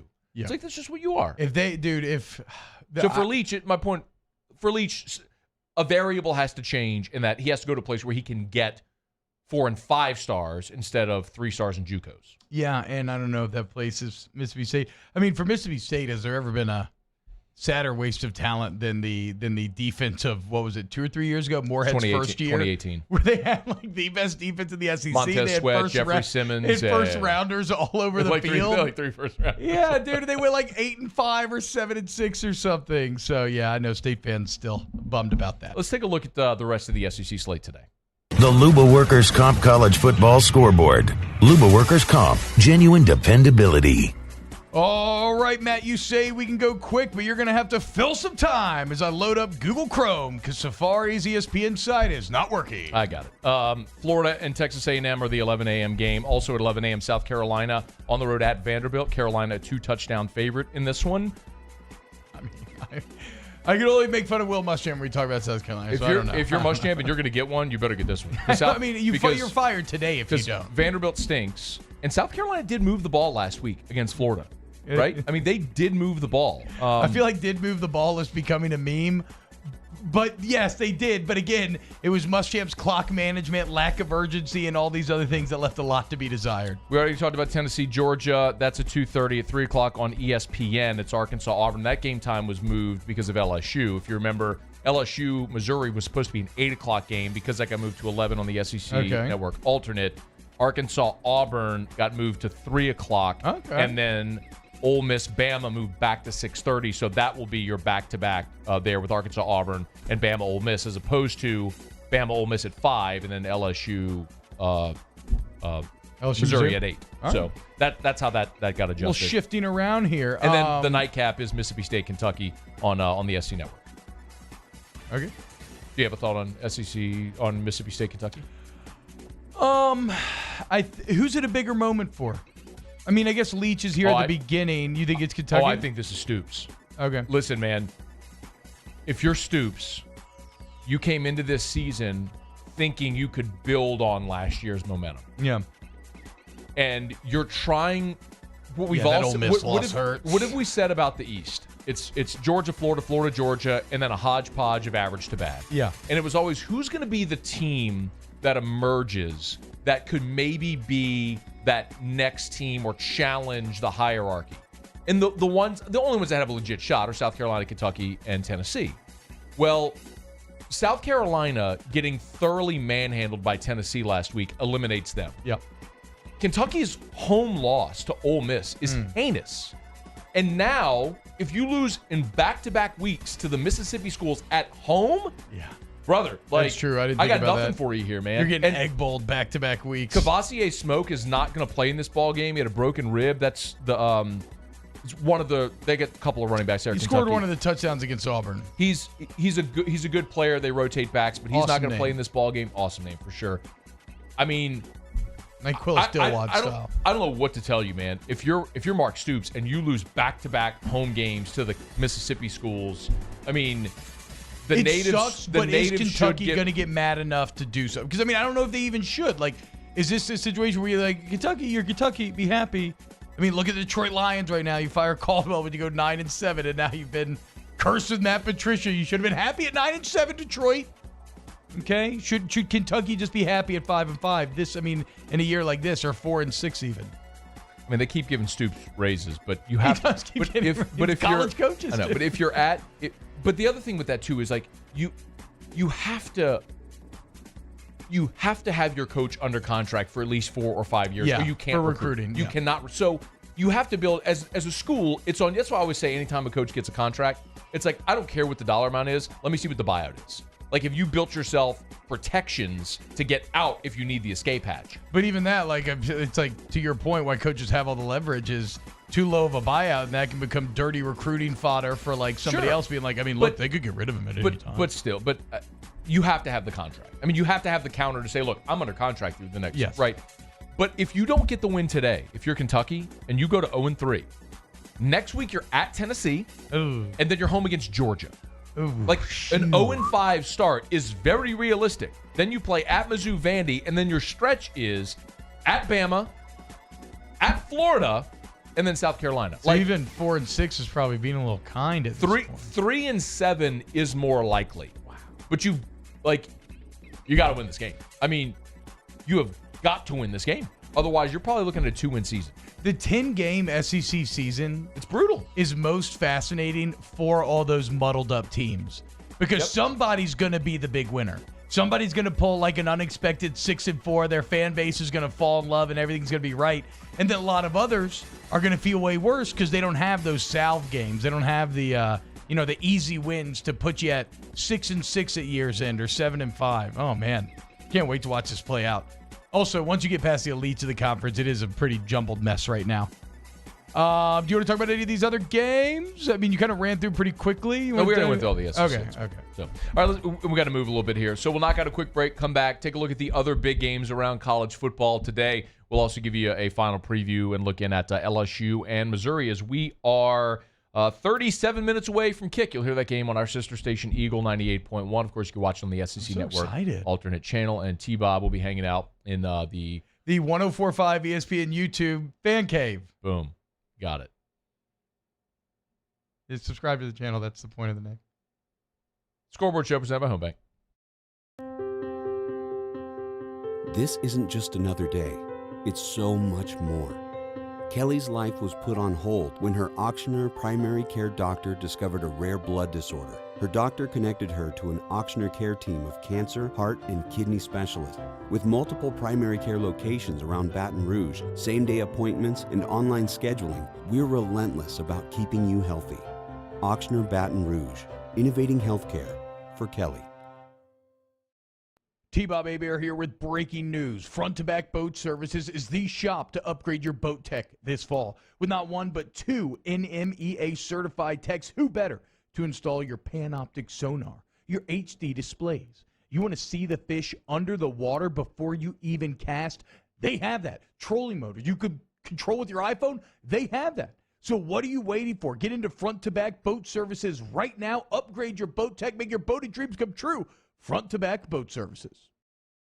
Gulf Coast Bank and Trust is a local bank with a straightforward philosophy. It's about doing the right thing for our customers. Participating in our community with annual local fundraisers. Offering individual attention in a modern banking atmosphere with a trusted local company. Gulf Coast Bank invested in technology with a local touch, giving our customers the power to bank anywhere, anytime. We're building relationships through personal service as the bank that cares about you. Gulf Coast Bank and Trust, the bank that cares about you. I've been doing business with Luba for 25 years. They're dependable, trustworthy. It's just the attention to detail with our clients. Our folks have years and years of experience. They're highly trained professionals. But many companies have that asset. What I'd like to think makes Luba a bit different is that we use those talents in a way that truly is dedicated to serving the needs of the folks who depend on us. Are you a licensed contractor? There's lots of good contractors in Louisiana doing work the right way, but unfortunately, too many unlicensed contractors are working outside the licensing requirements. Working as a contractor in Louisiana requires a license for the company doing the work. The Louisiana State Licensing Board for Contractors wants to help you get licensed to allow you to conduct work legally. It's not difficult to get the license. We can help you. Go to lacontractor.org for more information. Licensed contractors, it's the law. Gulf Coast Office Products is a nationally recognized Savin office equipment dealer based right here in Louisiana. Over 100 employees strong, Gulf Coast has the boots on the ground to support all vertical markets from education, engineering, legal, and finance. With the latest in office technology from desktop to production segment units, Gulf Coast and Savin have the perfect fit for you. Call 225-756-2644. That's 756-2644 for Gulf Coast Office Products. When morning came to Louisiana, we were hopeful, not hibernating. We were mending fences, feeding neighbors, and holding our kids. When morning came to Louisiana, we were wide awake, planting seeds for next year's crops. We were stronger, ready for what's next. And together, as we build anew, Blue Cross stands ready to support you. ServiceMaster Elite create clean, disinfected work environments. As a local business, we take pride in serving the New Orleans and Baton Rouge areas. Our cleaning protocols follow CDC and OSHA standards for healthcare settings, offices, senior living, restaurants, and industrial plants. Contact ServiceMaster Elite to get your operation ready for reopening with germ disinfection cleaning. ServiceMaster Elite, the trusted choice.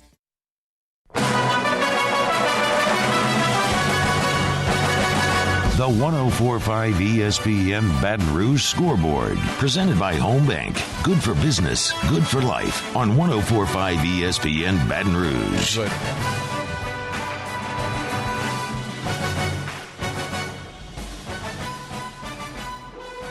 All right, y'all, we are continuing here. Scoreboard show presented by Home Bank.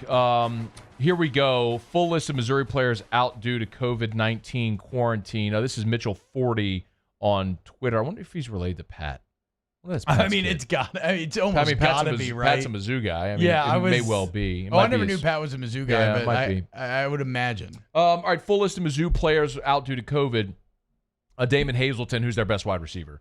Dominic Jacinto, Kiki Chisholm, Akil Byers, Stacy Brown, and Tyler Jones. Hazleton, Chisholm, Jacinto are three of Missouri's top 5 wide receivers. Teams also be without 3 of its top 4 defensive tackles due to the absence of Byers, Whiteside, and Robinson. So if you're an LSU offensive line minus Ed Ingram today, that's beneficial. Yes. To say it plainly. I mean, Charles Turner, good for you. This is a great way to get your feet wet here in game one. I did want to ask your thoughts on that because, honestly, You were a little bit of an outlier in that you were an offensive lineman that played in the SEC under 300 pounds. Only for 1 year though. If I'm being complete, just to be clear, my first year was 285, and then every year I was 300 above after that. Okay, but right around 3. Yeah. My ideal weight was 305, I would say. But you did play under 300 for a year. Yeah, my first year started was 285, and Charles Turner showed up on campus at like 240. Yeah, and even that's crazy because I was 265 when I showed up. Generally, if you're an offensive lineman at 240, you're not getting signed by LSU. Generally. Yeah. Now, he's put on weight, and he's in the 275. I mean, I don't know. Range. I guess I just assumed that he's in like 285 range by now. I don't think he's 285. I don't think he's 285. I feel like 285 is generally what you need to hit. Brother. The thing about center is, I don't know if he is. But he's not playing center, and that's the other interesting thing. He's playing left guard today. I agree. So you agree with my fact that he's playing left guard? Yes. Okay. Well, it's a fact, so why wouldn't I agree? Yeah, that's exactly the point. Anyway, wow, you're being very confusing right now. Yes, you're right. Generally at center, though, you can be a bit smaller and get away with it because you got your guards physically helping you out. He is at guard today. What that tells me then, you're right, you're accepting a size deficiency there. They're listing him at 6'5", 287, brother. I'm gonna tell you. If he's 6'5", he can carry that weight a little bit better. He's not because I'm like 6'3". He's not 287. But here's the deal though, is that if they're accepting that size, if he indeed is that light and he's not in you, if they're accepting that size deficiency, what that tells you is probably first and foremost he makes the least amount of mental mistakes. He just knows the offense better than anyone. And it tells you they like his technique. He's got good technique. And interior offensive line, especially center. Now, I know he's playing guard, but especially center is so technique-based. I know my old man always talks about his old center with the Saints. He's in the Saints Hall of Fame, Joe Hilgenberg. He was an Iowa wrestler, I believe.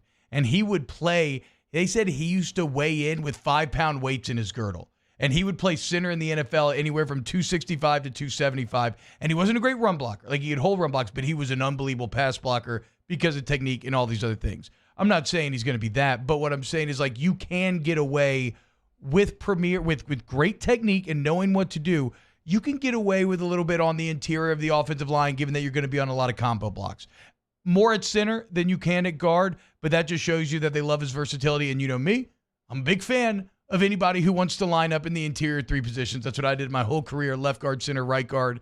Versatility is your path to the field. And so good on Charles Turner, because think about everybody he beat out. I mean, right? Like, now, granted, I don't know how much they're cross-training guys, but I'm just going to list all the guards, because you should be able to play both if you can play one.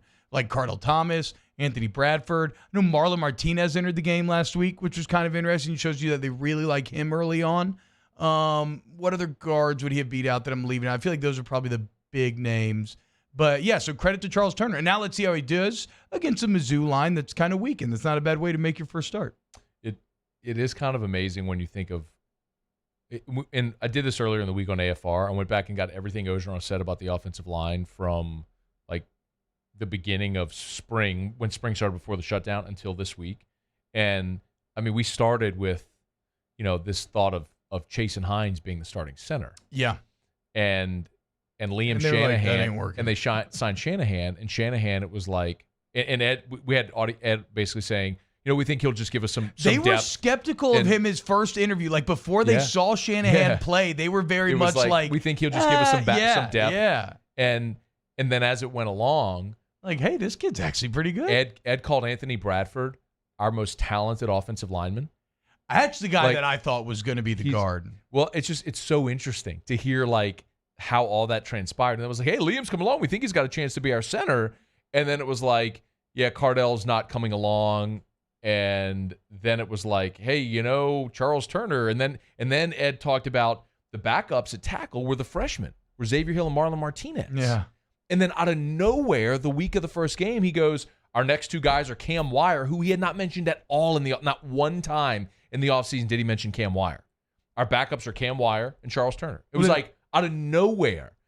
And then how about Ali Gay? I mean, a similar thing there. I know, but I'm just saying, like, to me, what this does is, because we've seen those cases a couple times, right? Like, same thing with Ali Gay. All of a sudden, wait, he's the starter? Who's Ali Gay? Like, I never even heard of him.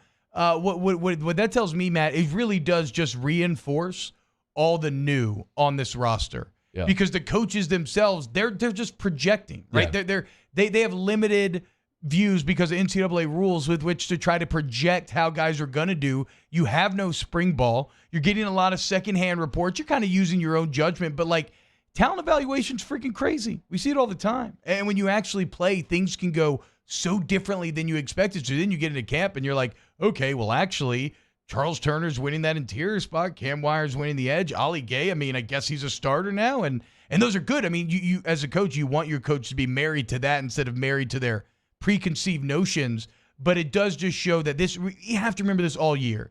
This is a volatile LSU. Youth equals volatility when it comes to college football. It just leads to inconsistency. So super high highs, super low lows.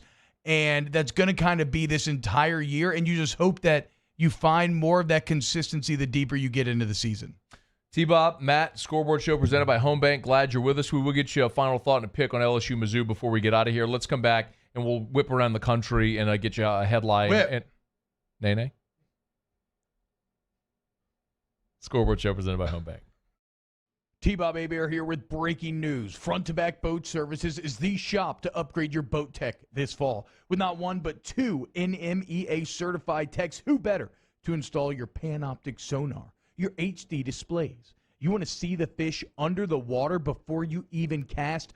They have that. Trolling motor you could control with your iPhone? They have that. So what are you waiting for? Get into Front to Back Boat Services right now. Upgrade your boat tech. Make your boating dreams come true. Front to Back Boat Services. During these challenging times, we know your healthcare needs don't stop. Cancer, accidents, injuries, and heart disease are relentless. So we are relentlessly innovating to keep you safe, both virtually and in person, connecting you with providers remotely, advancing clinical spaces, providing rapid and accurate testing, social distancing, and certified cleaning protocols. We are Auctioner, and we will not slow down. Auctioner Health, innovating healthcare. To all of our heroes working on the front lines of this COVID-19 pandemic, your bravery and selflessness represent the very best of us, and we want to say thank you. I'm asking everyone around the state to join me in celebrating the heroism of our healthcare professionals on the 19th of every month at 1900 hours, that's 7 p.m. Write a note of appreciation, make plans to donate to charitable organizations, or say a prayer. To learn more, visit 19thanks.org. Thank you, and God bless. If I built a van, it would do more than haul. It would carry my entire business. I'd make it available in dozens, make not thousands of configurations. It would keep an eye on my fleet. And an eye out for danger. If I built a van, I'd make it available in diesel and gas. And I'd build it right here in South Carolina. Introducing the all-new Sprinter, starting at $33,790. Built in the USA. Mercedes-Benz. Vans. Born to run. Do you know the proper way to prevent the spread of COVID-19 in your office? We do. We're Jani King, a leader in the cleaning industry for over 30 years, and we've developed comprehensive programs to address proper cleaning and disinfection. We have experience in applying disinfecting programs in hospitals, office buildings, schools, and other venues. Now we're ready to help and able to assist customers that need disinfecting services. Jani King, the king of clean. Hey, football fans, T-Bomb here, reminding you that Hooters is your headquarters for football. If you can't get in, they still got the Hooters girls, the TVs, the wings, the beer, everything you love about game day. But what if you're watching at your house, maybe having some people over, you don't feel like cooking? Well, great, Hooters, they have your back. You download the Hooters app, you'll get a free app, and then you go and you pick up the food, you bring it home. Everybody loves you because you got Hooters wings and game day. It's a match made in heaven. Download the app, get Hooters to go. Hooters, your headquarters for football. Started making beer at home and immediately fell in love with it. That was like the day of my first batch of brewing. I was already thinking, can I do this for a living? Oh yeah, obsessed with it. He was totally consumed by it, and then looked at me one day and told me I was put on this earth to brew beer. And I was like, wow, that is such a bold statement. And if you can say that about anything, then you need to follow your dream and do it.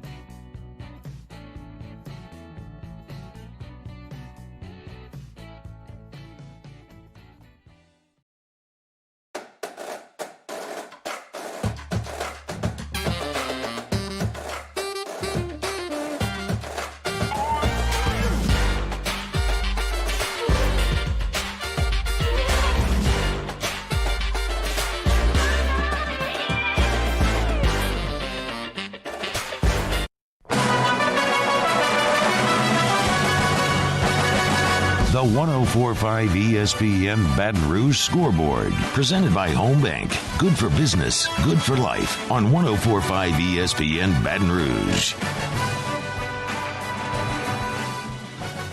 All right, we're inside of 30 minutes now, 21 minutes to be exact, to LSU and Missouri kickoff on the SEC Network alternate channel. By the way, let me make sure we get that game in here. Yeah, I got my best. I got my best people on it. If anybody knows anybody at Cox Cable that can get out to our building to help us, that would be agreeable. I think my headphones have shorted out.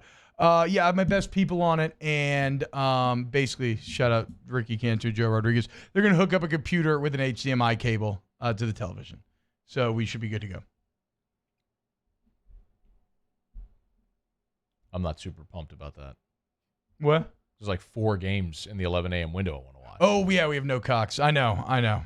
It sucks. Wow, this mic is throwing me off right now. I'm just gonna have to unplug of all this. people just say we have no Cox and blow right through that? Like, what do you mean? I don't get it. Yeah, sure. Like okay. Cox cable. Scoreboard cable company, show. wheels Let's on run through the rest of the games today around college football. The Magnolia Bluffs Casino College Football Scoreboard. The Magnolia Bluffs Casino Hotel in Natchez. It's not what you play, it's who you play with. Number 4. Come on, you think I didn't turn on the volume? The volume is turned up. The actual wire is shorted out. I took it out. It was going in and out. Number 4, Florida, 11 a.m. Number 4, Florida. Number 21, Texas A&M. Went through this already. There's a guy in the YouTube chat who said, let me read it real quick. He said, Matt, please give us another list of teams that will move the ball today but not win. I love the expert analysis. All right, since that's the meme. Doing this long enough, I've learned to know that no listener is an island if one person's thinking other are thinking it. So for those that are dense like that guy, let me explain. Not all scores are created equal. For example, Missouri scored 19 against Alabama, but if you watch that game, it was 38-3 on the first possession of the third quarter. Bama pulled everybody. Mizzou actually scored on the last play of the game to make it look better than it was. Last week, Texas A&M moved the ball up and down the field all day against Alabama. They struggled to finish drives, and Bama hit 3 big plays. My point is, when you look at the Florida game today, don't think, oh, A&M got blown out by Alabama, so they're going to get blown out by Florida. My point is, A&M had a lot of offensive success against Bama, and Florida has struggled defensively. So A&M is going to move the ball. They're going to score against Florida. That's why that line is inside of a touchdown, and it's not going to surprise me if A&M has the ball late with a chance to win. Well, and Matt, to your point, as we've been doing here this show, Weird English, that line has dropped from 6 to 5.5. It's not surprising. So the money is starting to roll So in to the dense guy and his cohorts. Texas A&M. Try to keep up a little bit. I agree with the dense guy. Yeah. At 11 a.m., number 19. The guy with an ugly Hawaiian shirt, a giant beard, Okay, and showered. And a week ago, we found out doesn't even wear deodorant. But guess what? I wore it today. Good. It's all about not making Progress. the same mistake twice, kids, if you don't want your coaches to hate you. At 11 a.m., number 19, Virginia Tech at number 8, North Carolina. I'm calling the upset. I like Virginia Tech. At 11 a.m., Mizzou against number 17, LSU. Mizzou's down, everybody. Mizzou's going to roll. At 11 a.m., number 22, Texas at Oklahoma. Pew, pew, pew, pew, pew. Tom Herman is an underdog, has a crazy good record. Texas is a 3-point dog in that game. I think Texas does win it outright. At 11 a.m., UL Monroe at Liberty. Hugh Freeze, let's go. At 11 a.m., NC State at Virginia. I got nothing for you, man. At 11 a.m., okay, I got something for you. Bronco Mendenhall. Got it. At 11 a.m., South Carolina at Vanderbilt. If you're Will Muschamp, you better get this one because there may not be another opportunity to get one for a while. 30 minutes following, Duke will kick it off against Syracuse. Duke 0-4, a little surprised. Ooh, I thought ouch. they'd be better. They played so many games. Chase Bryce at quarterback, Cutcliffe. They played a good opening game against Notre Dame when they lost. I'm just a little surprised they're sitting there at 0-4. A tough spot to go up to Syracuse, the Carrier Dome. At 12:30, it's a civil war, the Citadel versus Army. Well, the Citadel is not officially associated with the U.S. military. Oh, really? Yeah, no. They're What's it, like a mercenary outlet? No, it's kind of like A&M's Like Corps off Cadets. the books, like BlackRock type of deal? Okay, Army's going to be favored in every game the rest of the way, so they'll blow out Citadel today. Wow, Citadel, you're sneaky. 2:30 p.m., the afternoon slate kicks off with number 14, Tennessee at number 3, Georgia. Letdown spot for Georgia after Auburn, before Alabama. Tennessee, really good opportunity here to keep that close, maybe have a chance to pull an upset. UTSA versus BYU. It's a 5-touchdown spread. BYU keeping pace to be potentially the Group of 5 representative in the New Year's Six, especially with Central Florida's loss last week. I say put them in the playoff. Out with the Big 12, in with the Mormons.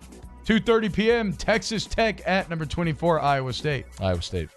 Dum, dum, dum, dum, dum. At 2:30 p.m., Central Arkansas. No, not that. That was a Mormon thing. 2:30 p.m., Central Arkansas at Arkansas State. Yeah. 2:30 p.m., Texas State at Troy. Yeah. Fun Belt. 3 p.m., Arkansas at number 13, Auburn. How good is Arkansas? Can they handle success of breaking a 20-game SEC losing streak, or do they go on the road and get pummeled? Yes, Interesting sir. spot for Auburn. Are you let down after last week's disappointment, or are you angry? At 3 p.m., Pittsburgh versus Boston College. Pittsburgh lost at home last week as rough game. A ranked home team. Hell of a job by NC State. Yeah. Devin Leary, what a drive. You need me to recap the final minute for you for a fifth we have time? about 60 seconds. I need you to hurry. All right, at 3 p.m., Kansas State at TCU. I liked TCU. I told Hannegriff yesterday, play TCU -8. That lines up to 9.5 now. I like TCU as a home favorite. I like Chris Kleeman, but TCU is... Hey, we got to hurry. 3 p.m., Middle Tennessee at Florida International. 5 p.m., Temple at Navy. 6 p.m., East Carolina at South Florida. 6:30, Miami at Clemson. Top 10 matchup. Let's see if Miami can do it, man. I think athletically they can hang with Clemson. Are they ready for the moment? Having a veteran quarterback like De'Aaron King puts them in position that they haven't been in a long time. King me. At 6:30 p.m., number 2, Alabama in Oxford against Ole Miss. Yes, Ole Miss will move the ball and will score a lot and will expose Alabama's defense. Take the over. Would you take him plus 23? No. Okay. 6:30 p.m., Florida State at number 5, Notre Dame. Notre Dame big. 6:30 p.m., UTEP, Louisiana Tech. Come on, Tech. 6:30 p.m., Marshall, Western Kentucky. Yeah.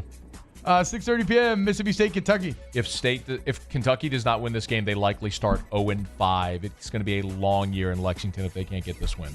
And then finally, the nightcap with the one everybody's looking forward to, Charlotte at North Texas. How's the little late night Conference USA sound? It's not even that late, though. And how about this? Yesterday, Georgia Tech trounced Louisville, 46-27. And then on Thursday, Tulane fans, I mean, it's a rough go. What was it, 5 turnovers they win that battle by and lose by 18? I just love Larry Holder's tweet. It's like, man, Tulane's not messing around. Yeah. They usually struggle with Houston. They're up so big. Yeah, I mean, I just earmarked that one. How you could ever tweet something like, just don't tweet while Tulane's in the lead. Like, I mean, it's that simple. Do not tweet anything about Tulane leading the game. They will betray you. They're like the Atlanta Falcons of college football. 14 minutes to kick off in Columbia, LSU at Missouri. That game that, of course, has been relocated due to Hurricane Delta this week. We'll knock out our final break, come back, get you some thoughts and a pick on LSU and Mizzou. It is the Scoreboard Show presented by Home Bank.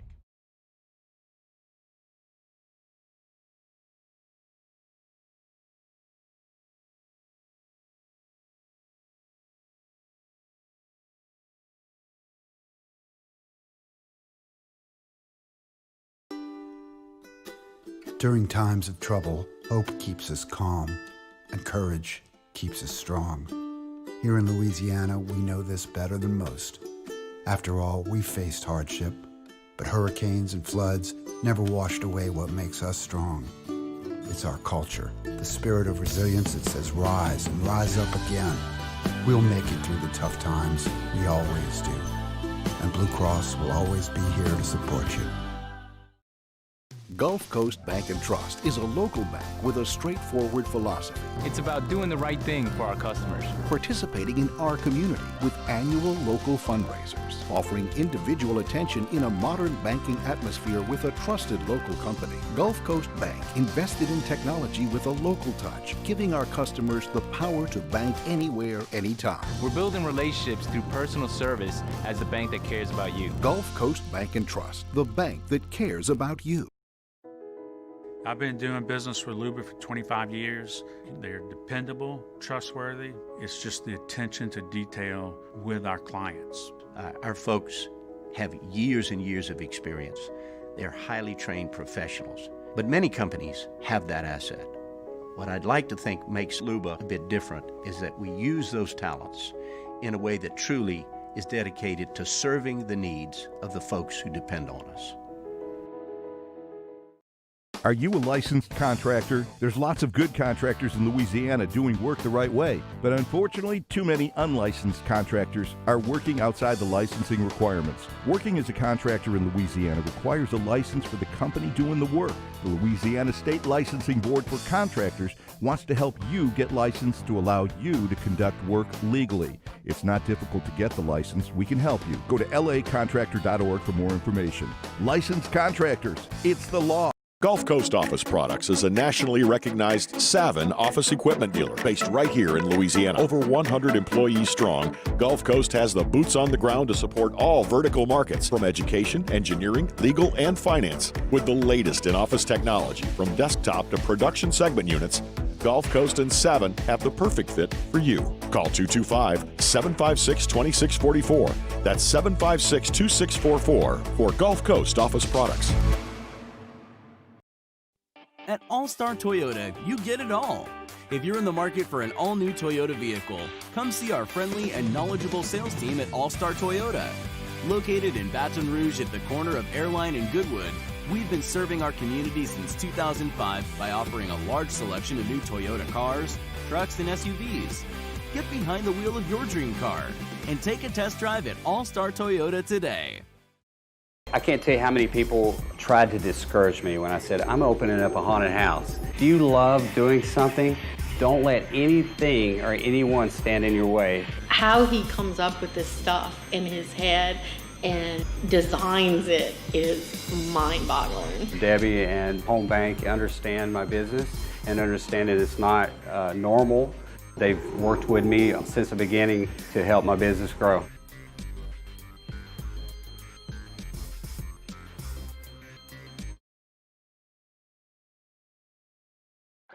Oh, hey, what's up? It's Big D and Bubba, 100.7 The Tiger Morning Show. We'd love for you to join us every weekday, 4 a.m. till 9 a.m. Yeah, everything you want in a show. Country music. The 104.5 ESPN Baton Rouge Scoreboard, presented by Home Bank. Good for business, good for life. On 104.5 ESPN Baton Rouge.